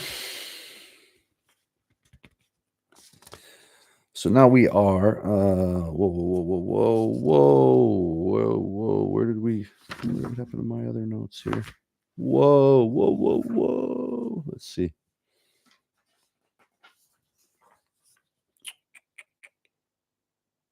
I keep saying, there we go. We're getting to section number 6 of 10, so stick with me. We're going to crank through this. And thank you for being here. Like I said, please leave a comment. Please like, share, and subscribe. Share this video with your friends. Share this video with your enemies. Share this video with your family. Get people over to the channel. And like I said, if you want, dive into the Radical Undoing work, the training that I offer through Summerland Academy, radicalundoing.com, the upcoming Radical Undoing 101 live group training adventure is going to be amazing. I stick with you through it all. And once, once we work together, I become available for the rest of my life, at least, to make sure that you stay free of this prison of the imagination. Okay. I'm available to everyone that I've ever worked with. You can reach me through all the means. They're all out there here on the channel. So anyway, let's keep going. Section number 6, the culture of fear, tension, and violence, manufacturing social anxiety. The systematic creation of fear-based social environments represents one of the most successful aspects of the broader psychological warfare agenda. Through coordinated manipulation of media, education, and social institutions, entire populations have been conditioned to exist in states of chronic anxiety, hypervigilance, and social fragmentation that make them susceptible to external control. Number one, psychological operations and social control. My ears all clogged. Declassified documents reveal that psychological operations, or otherwise known as PSYOPs, have been systematically applied to civilian populations using techniques originally developed for military warfare. See a pattern here, folks? These operations aim to create what researchers termed learned helplessness, a psychological state where individuals believe they have no control over their circumstances and therefore submit to external authority. The PSYOPs approach involves several coordinated strategies. Information warfare, the systematic manipulation of information to create false perceptions of threat and instability. This includes amplifying coverage of violent crimes to create disproportionate fear, promoting catastrophic interpretations of social and environmental challenges. Sound familiar? Creating artificial crises that require authoritarian responses, suppressing information that would promote social confidence and resilience. Emotional manipulation, the deliberate triggering of emotional responses that bypass rational thought processes. Research shows that individuals in heightened emotional states are significantly more susceptible to persuasion and behavioral manipulation. Social fragmentation, the systematic breakdown of social bonds and community connections that traditionally provide psychological resilience. This creates isolated individuals who lack the social support necessary to resist external manipulation. The manufacturing of baseline anxiety. Research demonstrates that contemporary populations exist in states of chronic stress and anxiety that would have been considered pathological in previous generations. This represents the successful implementation of trauma-based social control on a population and global level, my friends. Media-induced trauma. Mass media consistently exposes audiences to traumatic content that creates secondary trauma responses. Studies show that individuals exposed to media violence exhibit the same physiological stress responses as direct victims of violence. This creates populations with trauma-based psychological profiles without direct traumatic experiences. You see what they did? You see how this works? Educational trauma. Educational systems have been systematically modified to create anxiety and learned helplessness rather than confidence and competence. This includes standardized testing that creates chronic performance anxiety, competitive environments that undermine cooperation and mutual support. There's nothing wrong with healthy competition, but when it's presented and packaged in this way, it's horrific. Curricula designed to promote guilt and shame about cultural identity. Sound familiar? Teaching methods that discourage independent thinking and promote blind conformity. Economic insecurity. Economic systems have been structured to create chronic insecurity and dependency. This includes employment structures that provide no long-term security, financial systems that create perpetual debt dependency, housing markets that prevent stable community formation, healthcare systems that create fear of financial catastrophe. Next, the weaponization of social issues. Evidence shows that social movements and cultural conflicts have been systematically manipulated to create division and prevent unified resistance to the broader control agenda. This follows the classic strategy of divide and conquer applied through sophisticated psychological manipulation. Identity politics.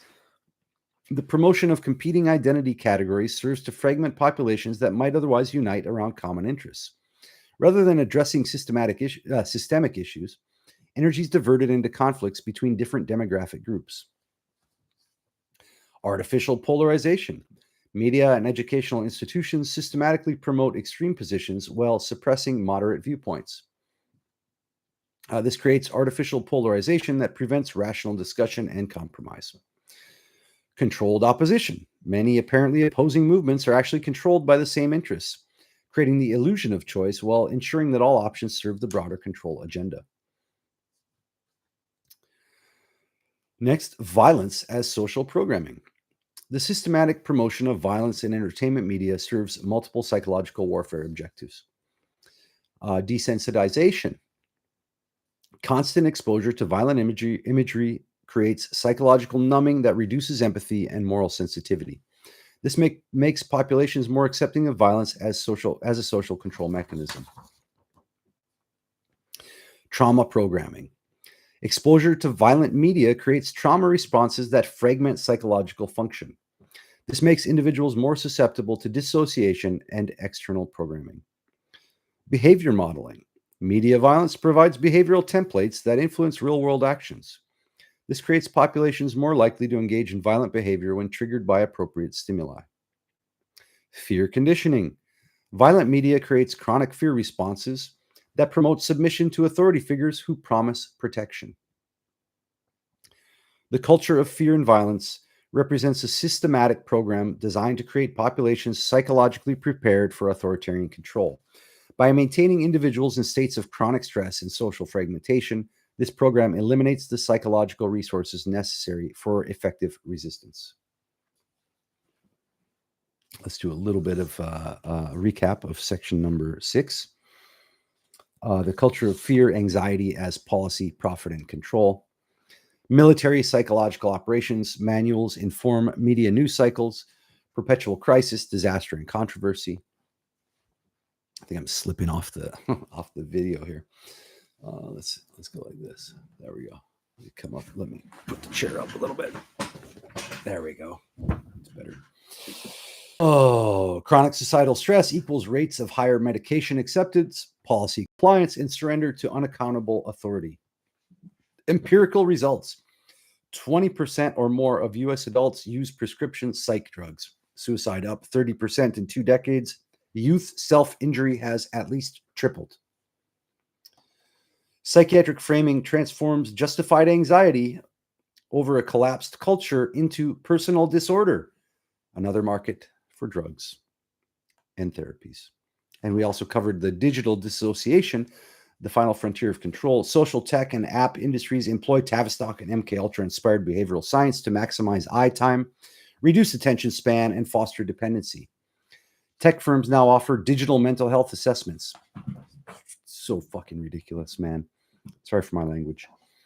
Automating the process of labeling and drugging through remote screens. They're doing it automatically now. You understand? They're doing it now. They're doing it automatically through apps. This was MKUltra. Okay, keep going. Masat's perspective, if he saw what they're capable, he would. Okay. Passive digital dependency is the new soma, endorsed by institutions that profit when authentic community and embodied living collapse. It gets even crazier. I'm going to tie this all together. You're going to see how it all comes back together here. Okay. And then the beautiful thing is I have the solutions for you. I have the solutions for you. Okay. Section number 7. Oh, let me let the kitties in here. Oh, kitties. There we go. Okay. Section number 7, the virtual hell. Escaping into abstraction. Let me close the window here. It's getting cold. Okay. Section number 7, the virtual hell. Escaping into abstraction. Mental dissociation as population control. The systematic promotion of mental escapism, fantasy. Kitty, get out of here. Get off there. The systematic promotion of mental escapism, fantasy, and abstract thinking represents a sophisticated form of psychological warfare designed to prevent populations from engaging. Get off there. Nah, hold on. Say hi to the live stream. Hello. Okay. The virtual hell, escaping into abstraction. No. Nah. Stay over there. No, you got to chill. I have to use MKUltra mind control on my cats. Just chill. You can be here, but not over here. Yeah, just hang out and chill. Okay. So, the systematic promotion of mental escapism, fantasy, and abstract thinking represents a sophisticated form of psychological warfare designed to prevent populations from engaging with concrete reality. Through education, entertainment, and therapeutic culture, which you thought was helpful, it's not. I'm telling you, it's not. I've been saying this for over 10 years now. The entire population has been conditioned to retreat into mental abstractions rather than confronting the actual source of your struggles and your problems. You've got to get this point, okay? I'm going to repeat this. You need to know, you need to burn this into your awareness. The systematic promotion of mental escapism, fantasy, and abstract thinking represents a sophisticated form of psychological warfare designed to prevent you from engaging with concrete reality, including your own body. They do this with diagnostics, okay? Instead of get rid of the word anxiety and depression, for example, and force yourself to say, what am I actually experiencing? What's going on? Oh man, I feel tension in my throat, or I feel tight in my chest. I feel like I'm going to cry, or I feel like I want to scream. Okay, those are real things. But this term anxiety is not a real thing, or depression. These are boxes, these are categories. These are psychological warfare techniques deliberately designed to fuck your mind. Okay? Get this into your head. So I'm going to read it one more time,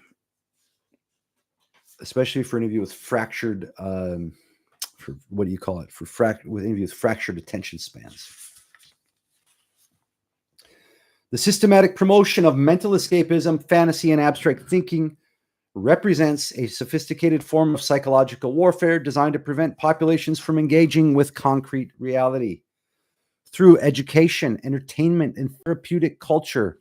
Oh, I'm going to the retreat. Oh, I'm going to the meditation. I'm going to India. I'm going to Goa. Don't go to Goa. Don't go to Goa now. Anyway, listen to the band Alabama 3. They're awesome. Anyway, shout out to A3.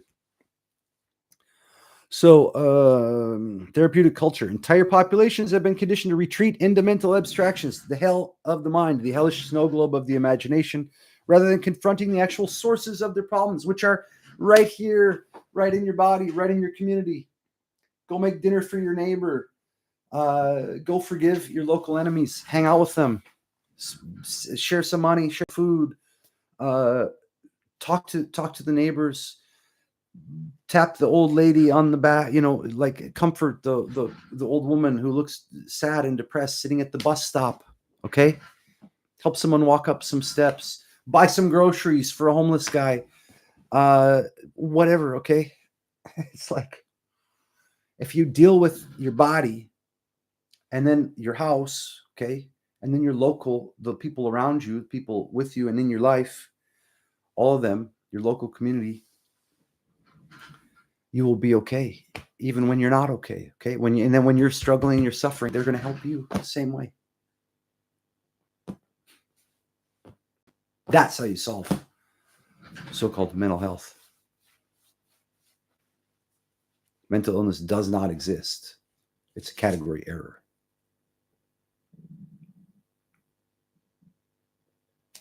And the funny thing is, it's a contradiction, because if mental health actually existed, mental illness, does not exist. Mental illness does not exist. It's a category error. And the funny thing is, if it did actually exist, it would still undermine the need for, it would undermine the existence and the foundation of psychiatry, because regular medical doctors would then be the ones dealing with the actual illness, not pseudoscience of psychiatry. Like I said, I'm not blaming the individuals for this. This is systemic, okay? Even Thomas Satz was a psychiatrist, and he did a lot to work against compulsive treatment. And you read The Myth of Mental Illness, for example. Let's keep going. It gets a little darker here too. So again, we're in section number 7, the virtual hell, escaping into abstraction, mental dissociation as population control. And now we're at psychology of dissociation. Dissociation, which is the psychological separation from immediate experience, serves as a primary mechanism of social control. When individuals cannot tolerate their actual circumstances, they retreat into mental abstractions that provide temporary relief while preventing effective action.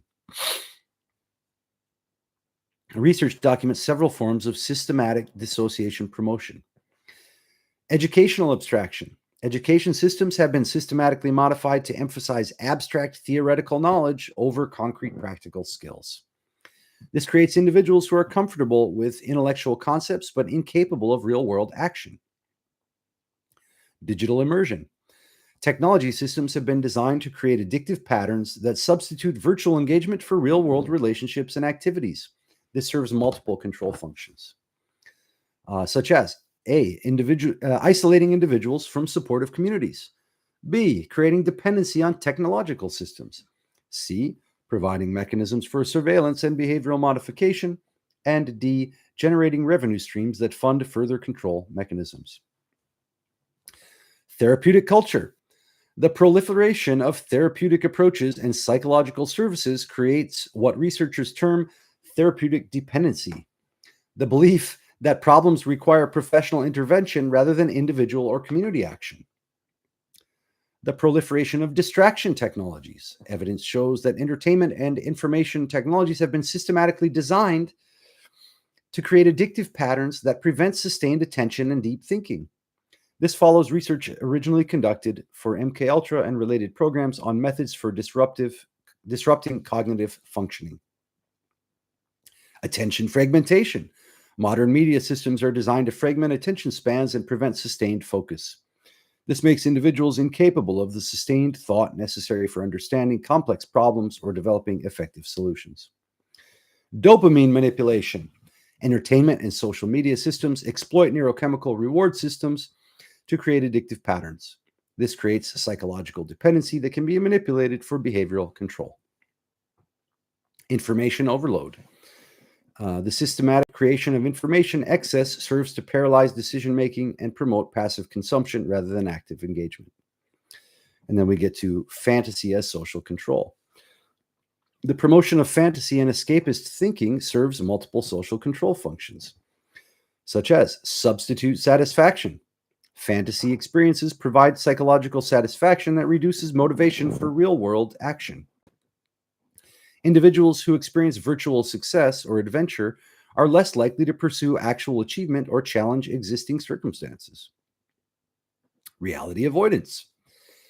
Fantasy systems provide alternative interpretations of experience that prevent individuals from accurately assessing their circumstances. This makes them less capable of effective resistance or self-protection. Behavioral programming. Fantasy content provides behavioral models that influence real-world actions in ways that serve control agendas. This includes promoting consumerism, sexual dysfunction, violence, and political passivity.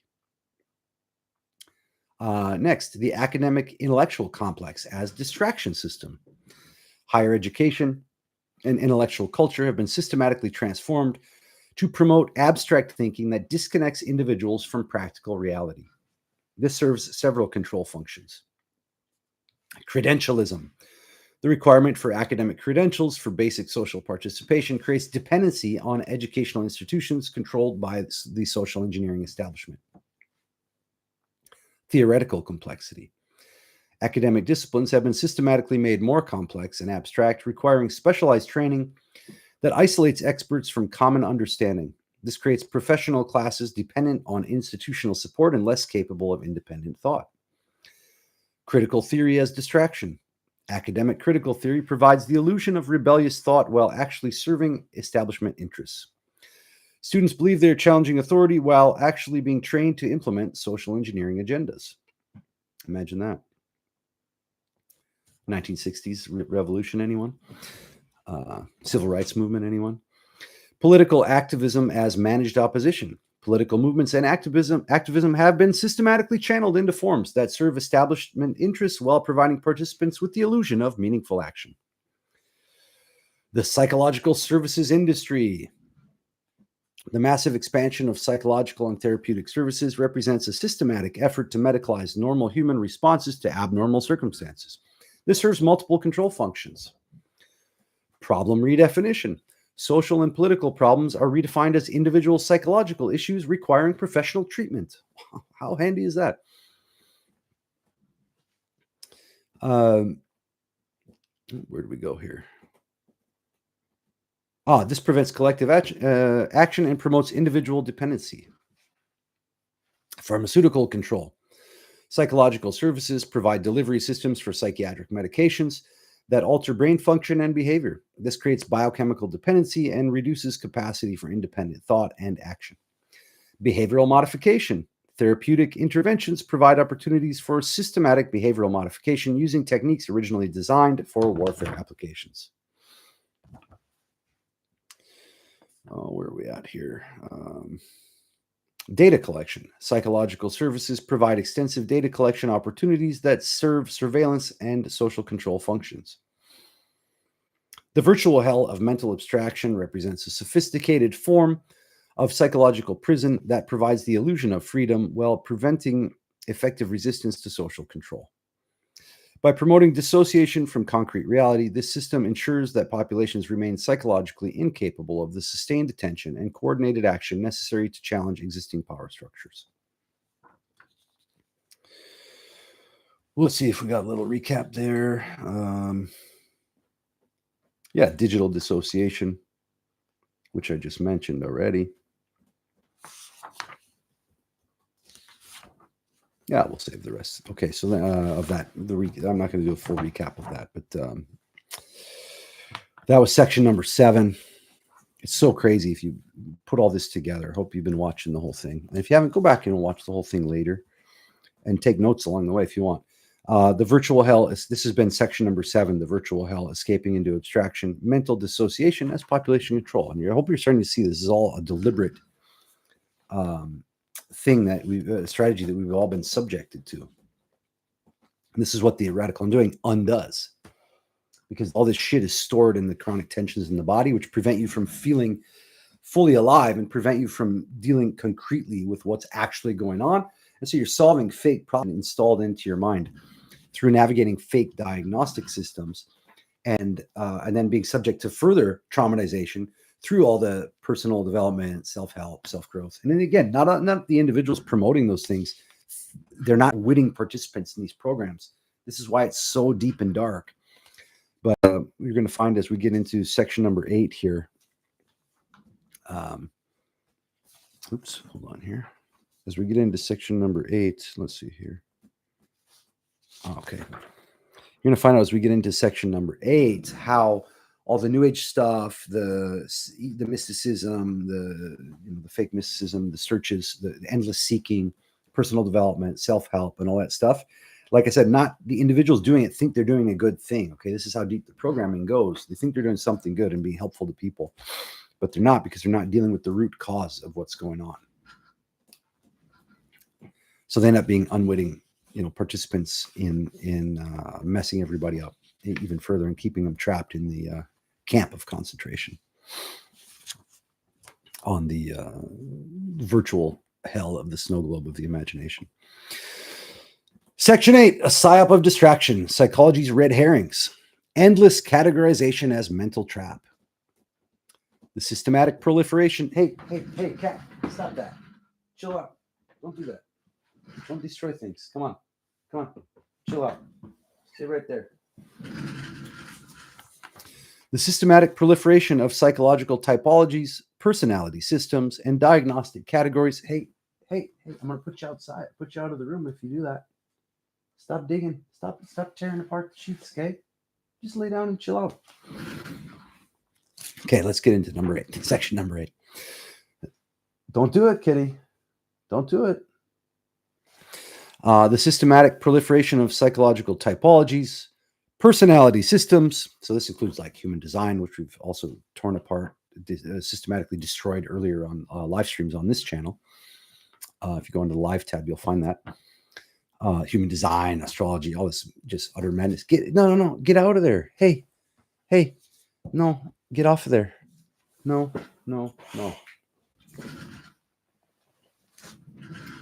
Okay. Go ahead. You can lay on the printer. No, see, it messes up my camera. This is why you're not allowed in the room sometimes. I want you to remember this. Lay down. Stay over there and lay down. Okay, good kitty. So, okay. Sorry for the cat intervention here. That's right. Stay right there. That's good. That's good. Section 8, like I said, a psyop of distraction. And it's kind of funny. I got distracted by my cat running the psyop on me here. I'm going to just give this to you again. The systematic proliferation of psychological typologies, personality systems, and diagnostic categories represents one of the most successful distraction operations in human history, my friends. Rather than addressing the systematic sources of psychological distress, entire populations have been conditioned to invest enormous amounts of time and energy in endless self-categorization that serves to fragment attention and prevent meaningful action. The psychology industry as social control mechanism. The dramatic expansion of psychology as a professional discipline coincides precisely with the implementation of systematic social engineering programs. What do you know? This correlation suggests that psychology serves primarily as a delivery system for social control rather than genuine healing or human development. Now, evidence for this interpretation includes diagnostic expansion. The systematic expansion of psychological diagnostic categories has created classifications for virtually every human behavior and emotional response. So what this has done, this medicalizes normal human reactions to abnormal circumstances, which they are also responsible for creating the abnormal circumstances, and creates the impression that individual pathology rather than social conditions are responsible for widespread distress. Treatment dependency. Psychological treatment systems are designed to create long-term dependency rather than resolution of problems. This generates revenue streams while ensuring that individuals remain engaged with control systems rather than developing independent coping strategies. Behavioral modification. Psychological interventions consistently employ techniques originally developed for warfare applications. This suggests that the primary purpose is behavioral control rather than genuine therapeutic benefit. And data collection. Psychological services provide extensive opportunities for data collection and analysis that serve surveillance and social control functions. Next, the proliferation of typology systems. This is the bane of my existence. Contemporary culture has been systematically flooded with personality typology systems that provide the illusion, and none of you watching, don't come and tell me, oh, but the Enneagram is good, all the rest, oh, but the human design really helped me, or oh, astrology, blah, blah, blah, or the horoscope, this or that, or the get out of here, or Myers-Briggs, get out of here. No one needs it. You don't need that. You don't need to do the categories, okay? Yeah, it might give you the temporary illusion of helping you because you instead of facing what's actually going on in yourself and in your life, you started, they're using the classic cold reading trick on you, okay? Anyway, too much to get into here. I covered that in the Art of NGF Mentalism workshop, which I can't remember if I still have that. I might put it up as part of a course on the YouTube channel here. But if you want a copy of that, just write me. Get in touch with me. The Art of NGF Mentalism workshop. Let me know. Oh, let's keep going. I'll repeat that. Contemporary culture has been systematically flooded with personality typology systems that, and don't tell me about Jung or even Reich type. You don't need it. It's garbage, garbage, garbage. Okay. The solutions are so much simpler than that. So contemporary culture has been systematically flooded with personality typology systems that provide the illusion of self-understanding. Let me remind you, please subscribe, like, and comment here. It helps really boost the channel. Share it, tell your friends, enemies, and family about this. Everyone needs to see it. Oh, okay. I'm going to give it to you one more time. Contemporary culture has been systematically flooded with personality typology systems that provide the illusion of self-understanding while actually serving as distraction mechanisms. Number one, corporate typologies. Systems like Myers-Briggs, DISC, and Enneagram are extensively promoted in workplace environments. These systems create artificial categories that fragment worker solidarity, provide justifications for workplace hierarchy and inequality, consume enormous amounts of time and energy that could be used for productive activity, and also generate revenue streams for consulting and training industries. Spiritual typologies. New Age and alternative spiritual systems promote endless categorization through astrology, numerology, chakra systems, and similar frameworks. These systems redirect spiritual seeking away from traditional religious practice, create dependency on professional services and commercial products, promote individualistic rather than community-based development, and provide alternative authority structures that compete with traditional cultural cohesion and social cohesion. Academic typologies. Educational institutions promote various psychological and sociological categorization systems that fragment social identity. This includes identity politics categories that divide potential allies, academic specialization that prevents comprehensive understanding, research methodologies that fragment knowledge into disconnected pieces, and theoretical frameworks that substitute abstract analysis for practical action. And here we go. The self-help industrial complex. Commodified solutions. Sorry for grab the mic cable. Commodified solutions. Self-help systems consistently promote commercial products and services as solutions to problems that actually require social or political change. This generates revenue while ensuring the problems persist. Individualistic focus. Self-help promotes the ideology that all problems are individual rather than systemic, preventing collective action and mutual support. Endless process. Self-help systems are designed to create ongoing dependency rather than actual problem resolution. This ensures continued revenue while preventing participants from developing independent capabilities. Substitute achievement. Self-help provides the psychological satisfaction of working on problems without requiring actual change or challenge to your existing circumstances. Psychological assessment as behavioral control. The systematic promotion of psychological testing and assessment serves multiple social control functions. Behavioral prediction.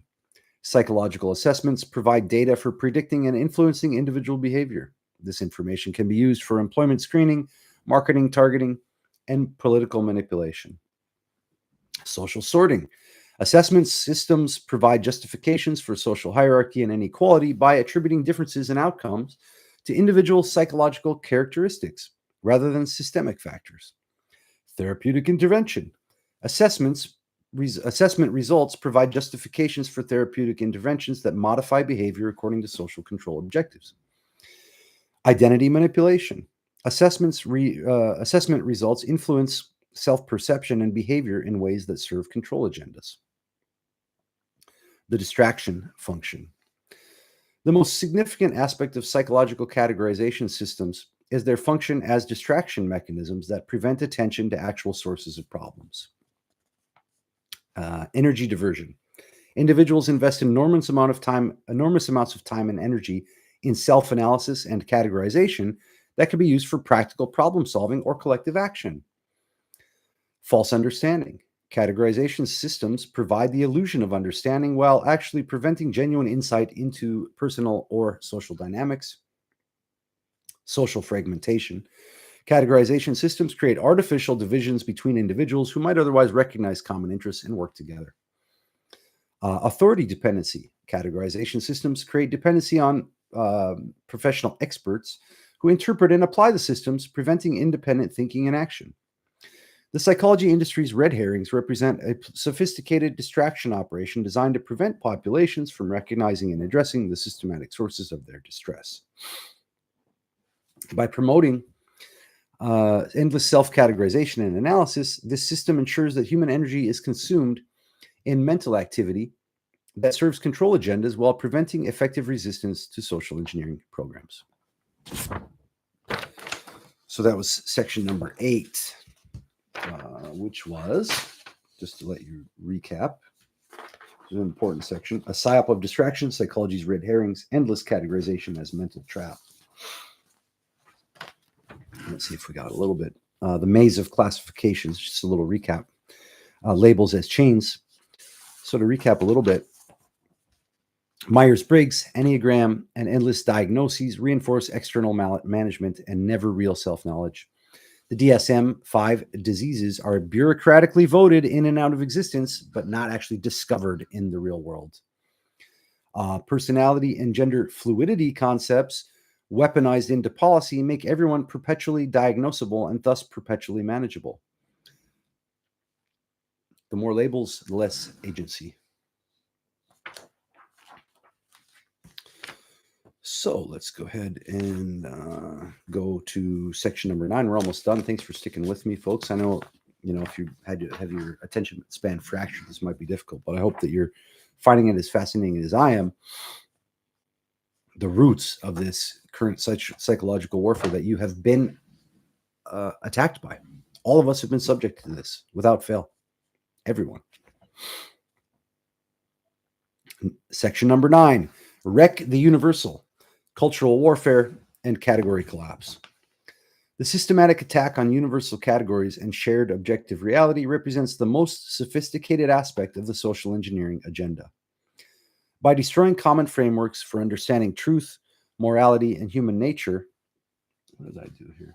Okay, I see. This program aims to create populations incapable of coordinated resistance and susceptible to arbitrary authority. Deconstruction strategy. Academic and cultural institutions have systematically promoted philosophical frameworks that undermine confidence in objective reality and universal principles. This follows a coordinated strategy documented in Frankfurt School writings and related social engineering programs. You see how this circles back around from the beginning? The deconstruction approach involves several coordinated attacks.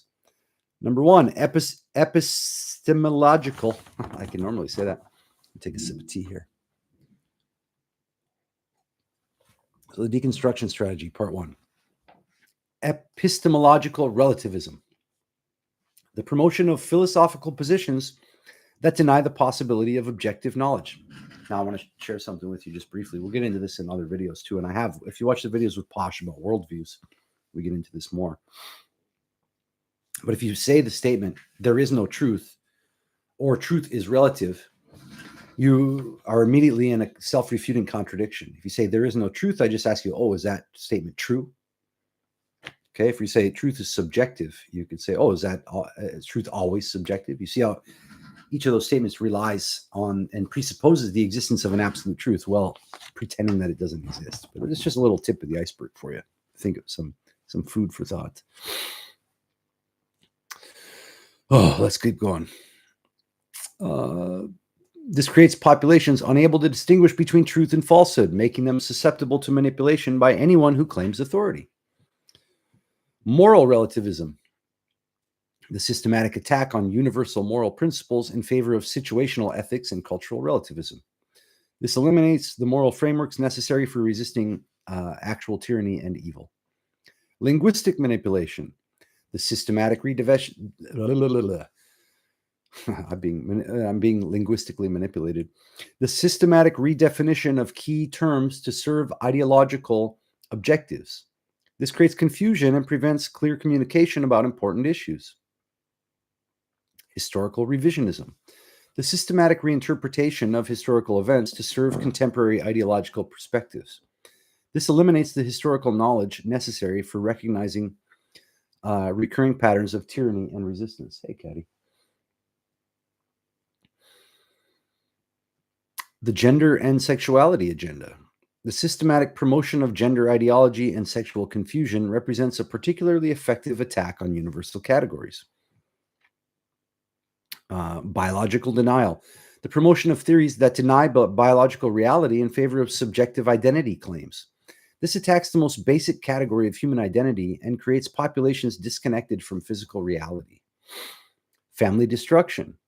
The systematic redefinition of family structures serves to eliminate the primary source of social stability and cultural transmission.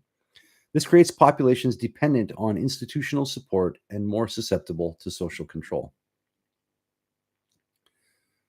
And to add to that, social control by people who do not have your best interests in mind, people who think of the whole planet as a psychiatric hospital, and each of you and myself included as their patients that they can do with as they please.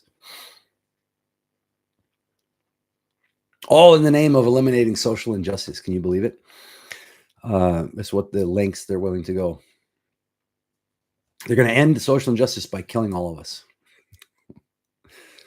They're going to end our suffering by lobotomizing us all. Childhood sexualization. The systematic exposure of children to sexual content and concepts serves to fragment psychological development and create trauma-based personality structures. This provides adults more susceptible to external manipulation and control. Reproductive control. The promotion of antinatalist ideologies and practices serves to reduce population and eliminate the intergenerational bonds that provide social continuity. That's huge. I could do a long video on each of these points, okay? And you can find information out there about this, but let's keep going. It's so crazy when you see it all, how it all connects, okay? And the point isn't to gather information and see how stuff connects. That's what we're doing here right now. The ultimate point. The ultimate point is to go from being fractured back to whole again. And undoing is one step in that direction. Orthodoxy is another step. And each of those support one another. Oh, here we go. The progressive movement as cultural weapon. Evidence suggests that progressive political movements have been systematically manipulated to serve social engineering objectives rather than genuine reform. Manufactured issues. Many contemporary progressive causes address artificial problems created by the same interests that propose solutions. This creates the illusion of grassroots activism while actually implementing predetermined agendas. Controlled opposition. Progressive movements are systematically infiltrated and directed to serve establishment interests. This provides outlets for dissent while ensuring that opposition energy serves control agendas. Identity fragmentation. Progressive politics consistently promotes identity categories that fragment potential coalitions and prevent unified resistance. Rather than uniting around common interests and real-world connections and interdependency, groups are taught to compete for victim status and institutional recognition. Authoritarian methods. Progressive movements consistently employ authoritarian methods that accustom populations to censorship, surveillance, and political persecution. This creates the institutional infrastructure necessary for broader social control. Like I said, please, folks, if you're watching this, please just put a comment in the live chat, even if it's just say hello. Please like the video and do what you can to help me get this information out there. Thank you. I appreciate you. And if you disagree too, put that in the comments. If you have questions about any of this stuff or comments, put them in the comments. Thank you. Authoritarian methods. Progressive movements consistently employ authoritarian methods that accustom populations to censorship, surveillance, and political persecution. This creates institutional infrastructure necessary for broader social control. The attack on Western civilization. The systematic demonization of Western cultural achievements serves multiple social engineering objectives. Number one, cultural demoralization. The constant criticism of Western achievements creates populations ashamed of their cultural heritage and therefore willing to accept replacement systems. Number two, historical amnesia. The systematic suppression of knowledge about Western contributions to human development eliminates the cultural resources necessary for resisting cultural destruction. Number three, civilizational suicide. The promotion of ideologies that encourage Western populations to welcome their own demographic and cultural replacement. Number four, institutional capture. The systematic infiltration of Western institutions with individuals committed to their destruction creates internal mechanisms for cultural sabotage. Next, the creation of artificial categories. The systematic creation of new identity categories serves to fragment populations and prevent unified resistance and just social cohesion generally. Victim hierarchies. The creation of competing victim categories ensures that social energy is consumed in intergroup conflict rather than challenging actual and fixing and working on actual problems in your local community.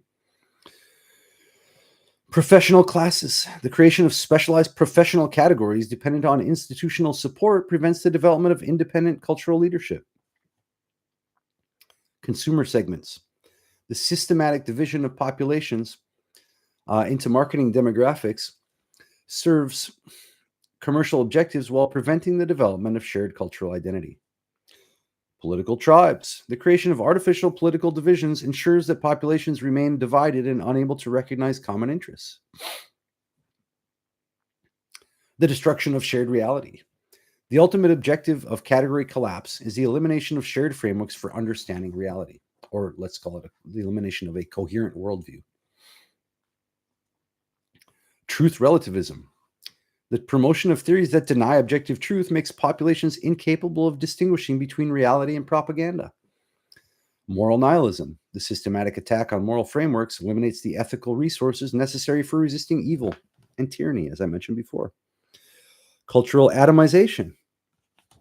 The destruction of shared cultural references eliminates the common understanding necessary for social cooperation and resistance. Institutional legitimacy. The systematic attack on traditional institutions eliminates the structural resources necessary for maintaining civilization. Literally, if people don't start having babies in Western nations, you're going to eliminate the culture entirely. Think about it. It takes only a few generations without the birth rate being at replacement or above. Things are going to get real crazy. So the assault on universal categories represents the most fundamental attack on human civilization itself.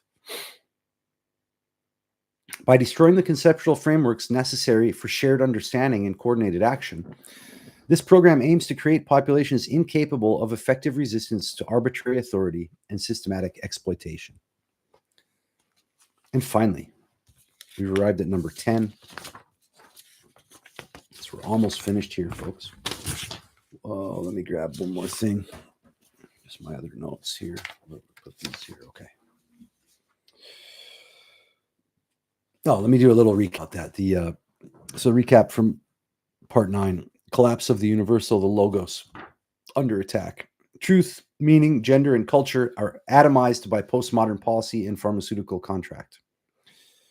Orthodox Christianity's concept of logos, objective, divine reason, alone resists the reduction of order to category and treatable complaint.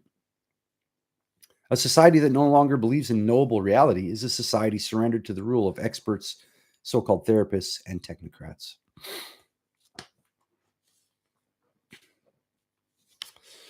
So now we get to the final section before the conclusion, which is section number 10, the escape plan, which is the Summerland Academy. But I'm also going to give you things you can do immediately here today.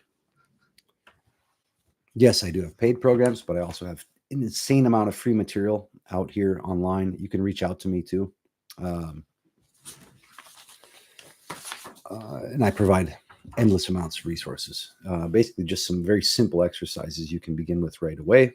But I'm going to give you a long list of aspects that make up the escape plan to here. Okay. So you can immediately start to take action to defrag your mind. Hopefully this video has gone a long way to helping understand how things got this way. None of it was by accident, and it wasn't your fault. The escape plan: undo, return, confront, and reclaim your human agency. Despite the comprehensive nature of the social engineering programs that we've gone through in this entire video, human beings possess inherent capacities for resistance that will never be able to be entirely eliminated. The escape plan involves recognizing these inherent capacities and systematically developing them to restore individual and collective agency. Understanding the programming. The first step in escape involves recognizing the systematic nature of psychological manipulation and social engineering, which is why I made this video. Pattern recognition. Learn to identify the consistent patterns of manipulation across all different domains. This includes recognizing how apparently different problems often serve the same control agenda. Historical context. Understanding the historical development of social engineering programs provides perspective on current circumstances and reveals that present conditions are not natural or inevitable. Psychological awareness. Develop understanding of psychological manipulation techniques. Developing an understanding of those provides protection against their effects. This includes recognizing emotional triggers, logical fallacies, and social pressure tactics. So study the logical fallacies. Media literacy. Learning to critically analyze media content and information sources provides protection against propaganda and behavioral and emotional manipulation. Reclaiming physical reality, or as they say, touch grass. The systematic promotion of mental abstraction and dissociation requires deliberate efforts to reconnect with physical awareness. Physical awareness. There's a new word. We got to get you back to physical awareness. No, physical reality. I like the term awareness. It's like let's make a note of that. Physical awareness.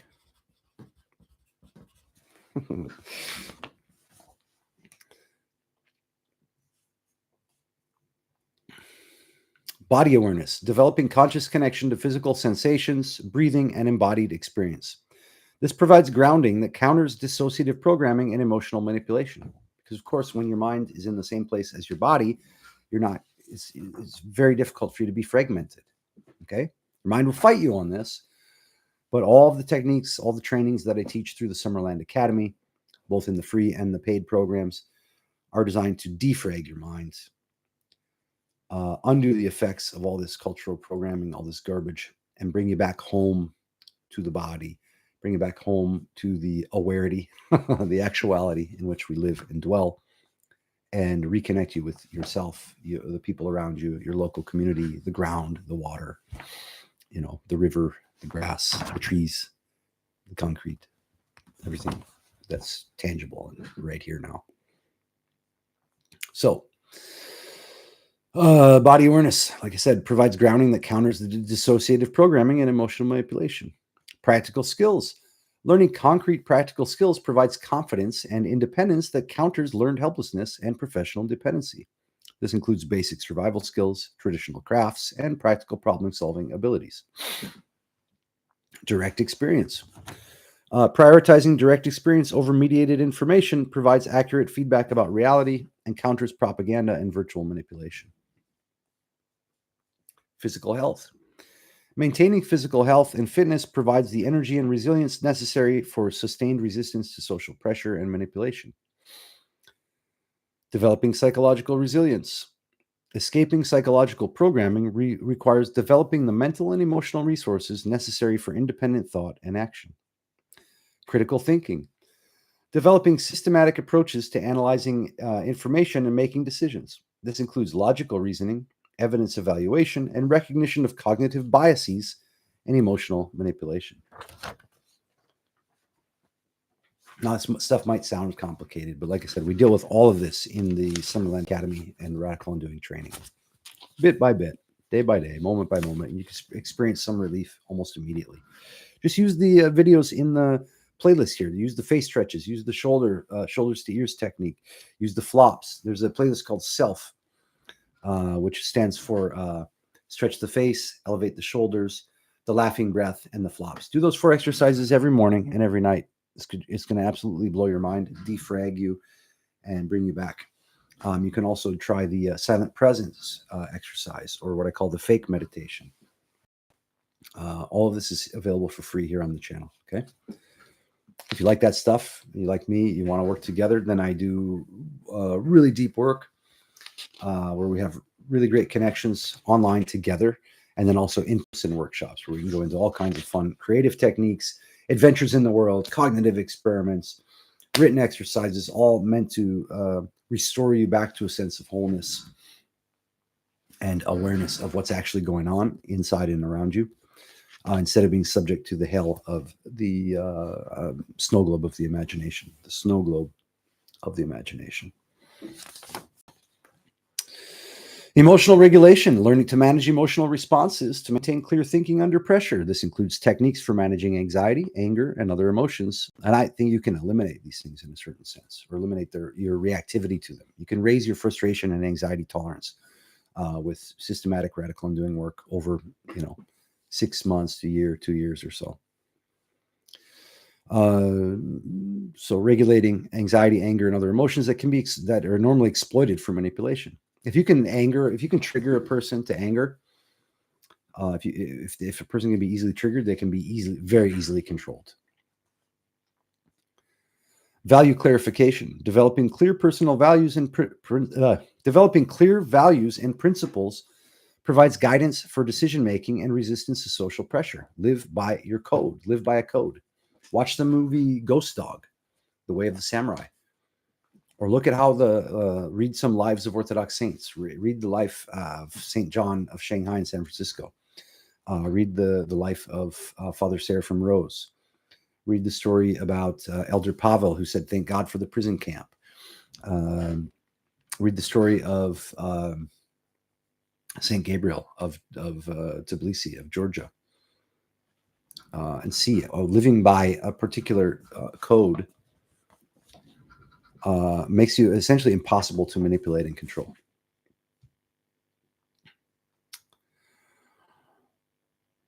Identify meaningful purposes and goals, which will provide you motivation for sustained effort and resistance to distractions and manipulation. That's purpose development. Build actual social networks. I'm creating new words tonight. The systematic fragmentation of social connections requires deliberate efforts to build supportive communities. Local relationships, as I mentioned before. Develop relationships with your neighbors and community members and provide mutual support and resources for practical problem solving. Doesn't that just sound amazing? Do it. Get out and do it. It used to be the norm. Skill sharing networks. Participating in networks where people share practical skills and resources reduces dependency on commercial and professional services. Study groups. Forming groups focused on understanding social and political issues, which I don't know, I put this in there, but whatever kind of study group, provides collective intelligence and mutual support for learning and action. Mutual aid networks. Kitty, I told you no. What are you doing? You don't listen? Why don't you listen? I need to do behavior manipulation on my cat. Stay up there. I'm going to MK Ultra you. Okay, let's keep going. Where are we at? There's a great album. I just discovered this the other day. How funny that this popped up. But I used to listen to this band, a really great band, Joan of Arc, and the same guy, Mike Kinsella, who was in that band, which is really kind of strange, but some beautiful stuff in my opinion. Was also in the band called Cap and Jazz, which was like this screamo band that I really enjoyed. And so there was this Joan of Arc Presents. I think it was released in 2010. But the album is called Don't Mind Control. I love it. Don't Mind Control. So shout out to Mike Kinsella and Joan of Arc. The band, I mean, not the actual person. So here we go. Oh, where were we at? Yeah, mutual aid networks. Oh, no, goodbye. Get out of here.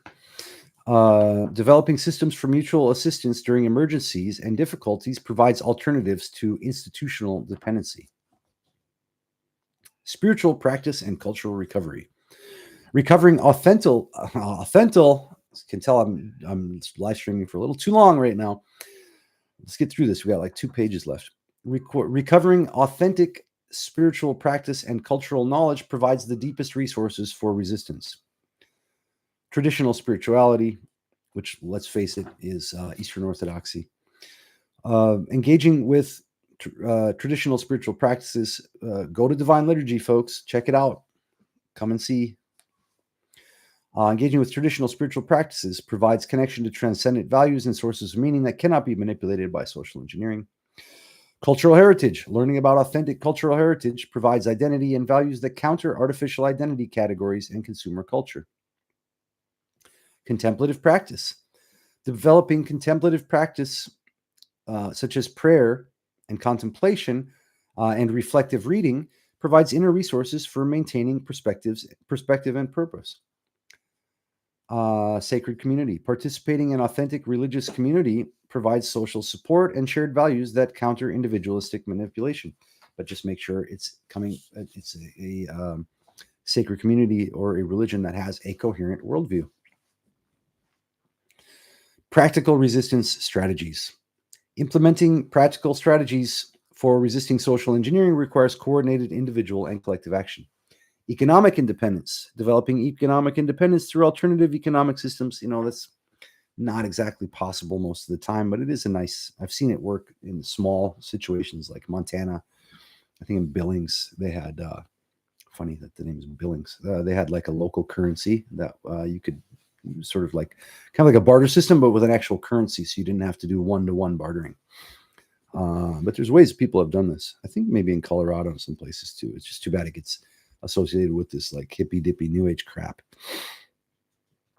So let's keep going. Countered financial control systems. Bitcoin is somewhat one of these ways is crypto stuff. Anyway, information independence. Developing independent information sources and communication networks provides alternatives to mainstream media and social media manipulation. Well, like talk to your neighbors. Whoa. Talk to my neighbors. Oh my God. Why? If you feel afraid of the people around you and your neighbors, you're afraid to make phone calls, even this kind of stuff. That's also by design. Okay. So get in touch with people. Do phone calls. Come on. Do phone calls. Talk to your neighbors. Reach out to people. Make real contact with everybody, okay? Let's see. Education alternatives. Creating alternative educational systems or homeschooling or group homeschooling programs for children provides protection against systematic indoctrination and behavioral programming. Political organization. I'm less interested in this, but I know a lot of you are into that, so that's okay. And we have to deal with this.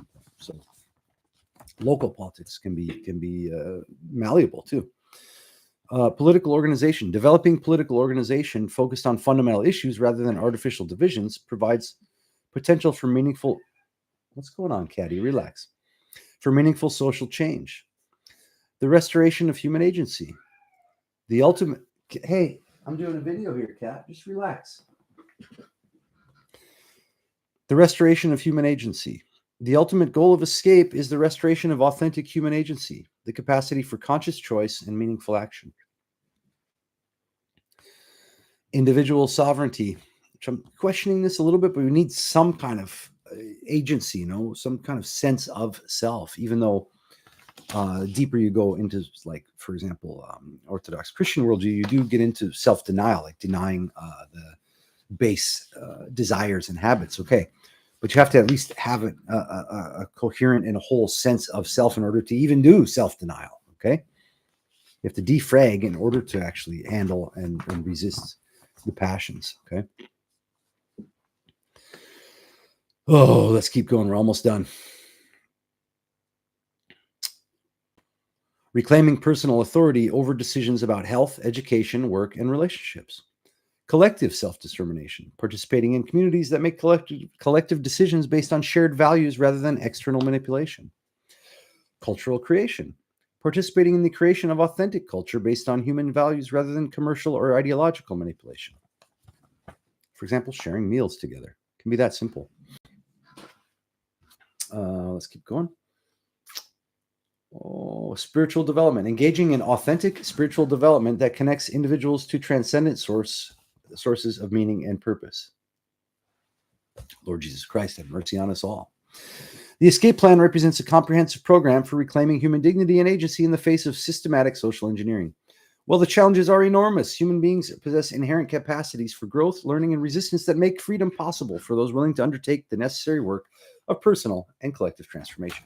And this is why I have created the Summerland Academy for Radical Undoing, because I see that almost all of the therapeutic framework is garbage and social engineering, and that almost all of the available solutions are actually part of the problem.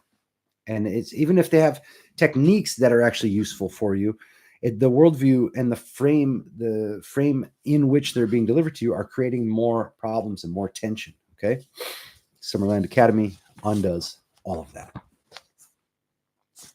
How do I know? Because I went through the gauntlet of all this stuff, all the seeking beyond what you could even imagine. And I came out the other side. Thankful I'm still alive.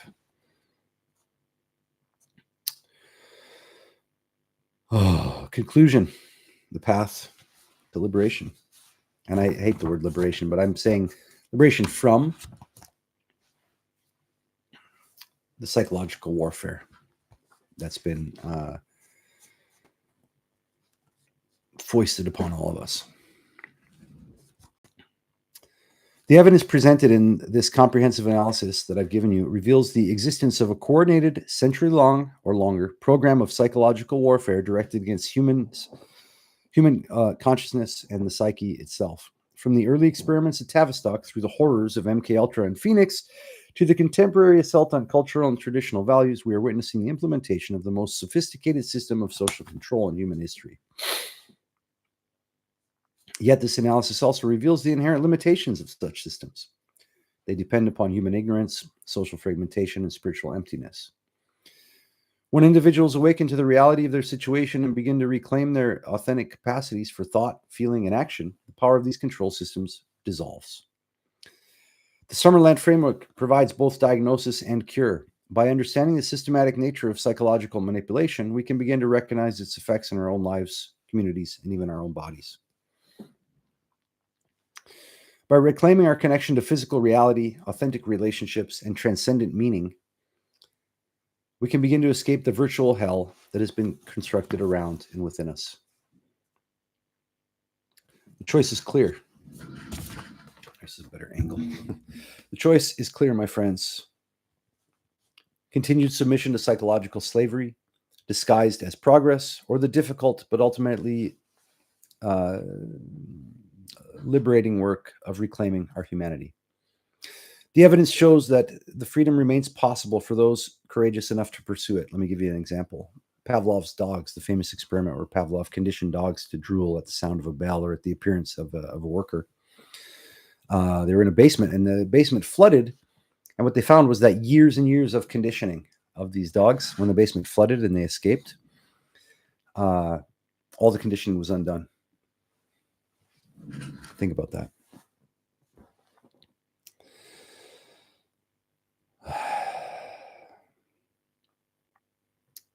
Freedom remains possible for those courageous enough to pursue it. We can come back from this manufactured destruction, but only if we choose to make it so.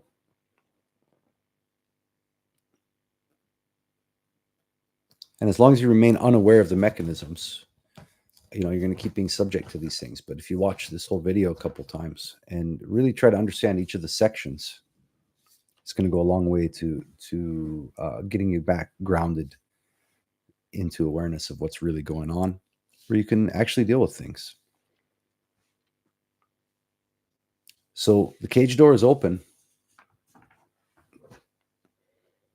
if you want to walk through it.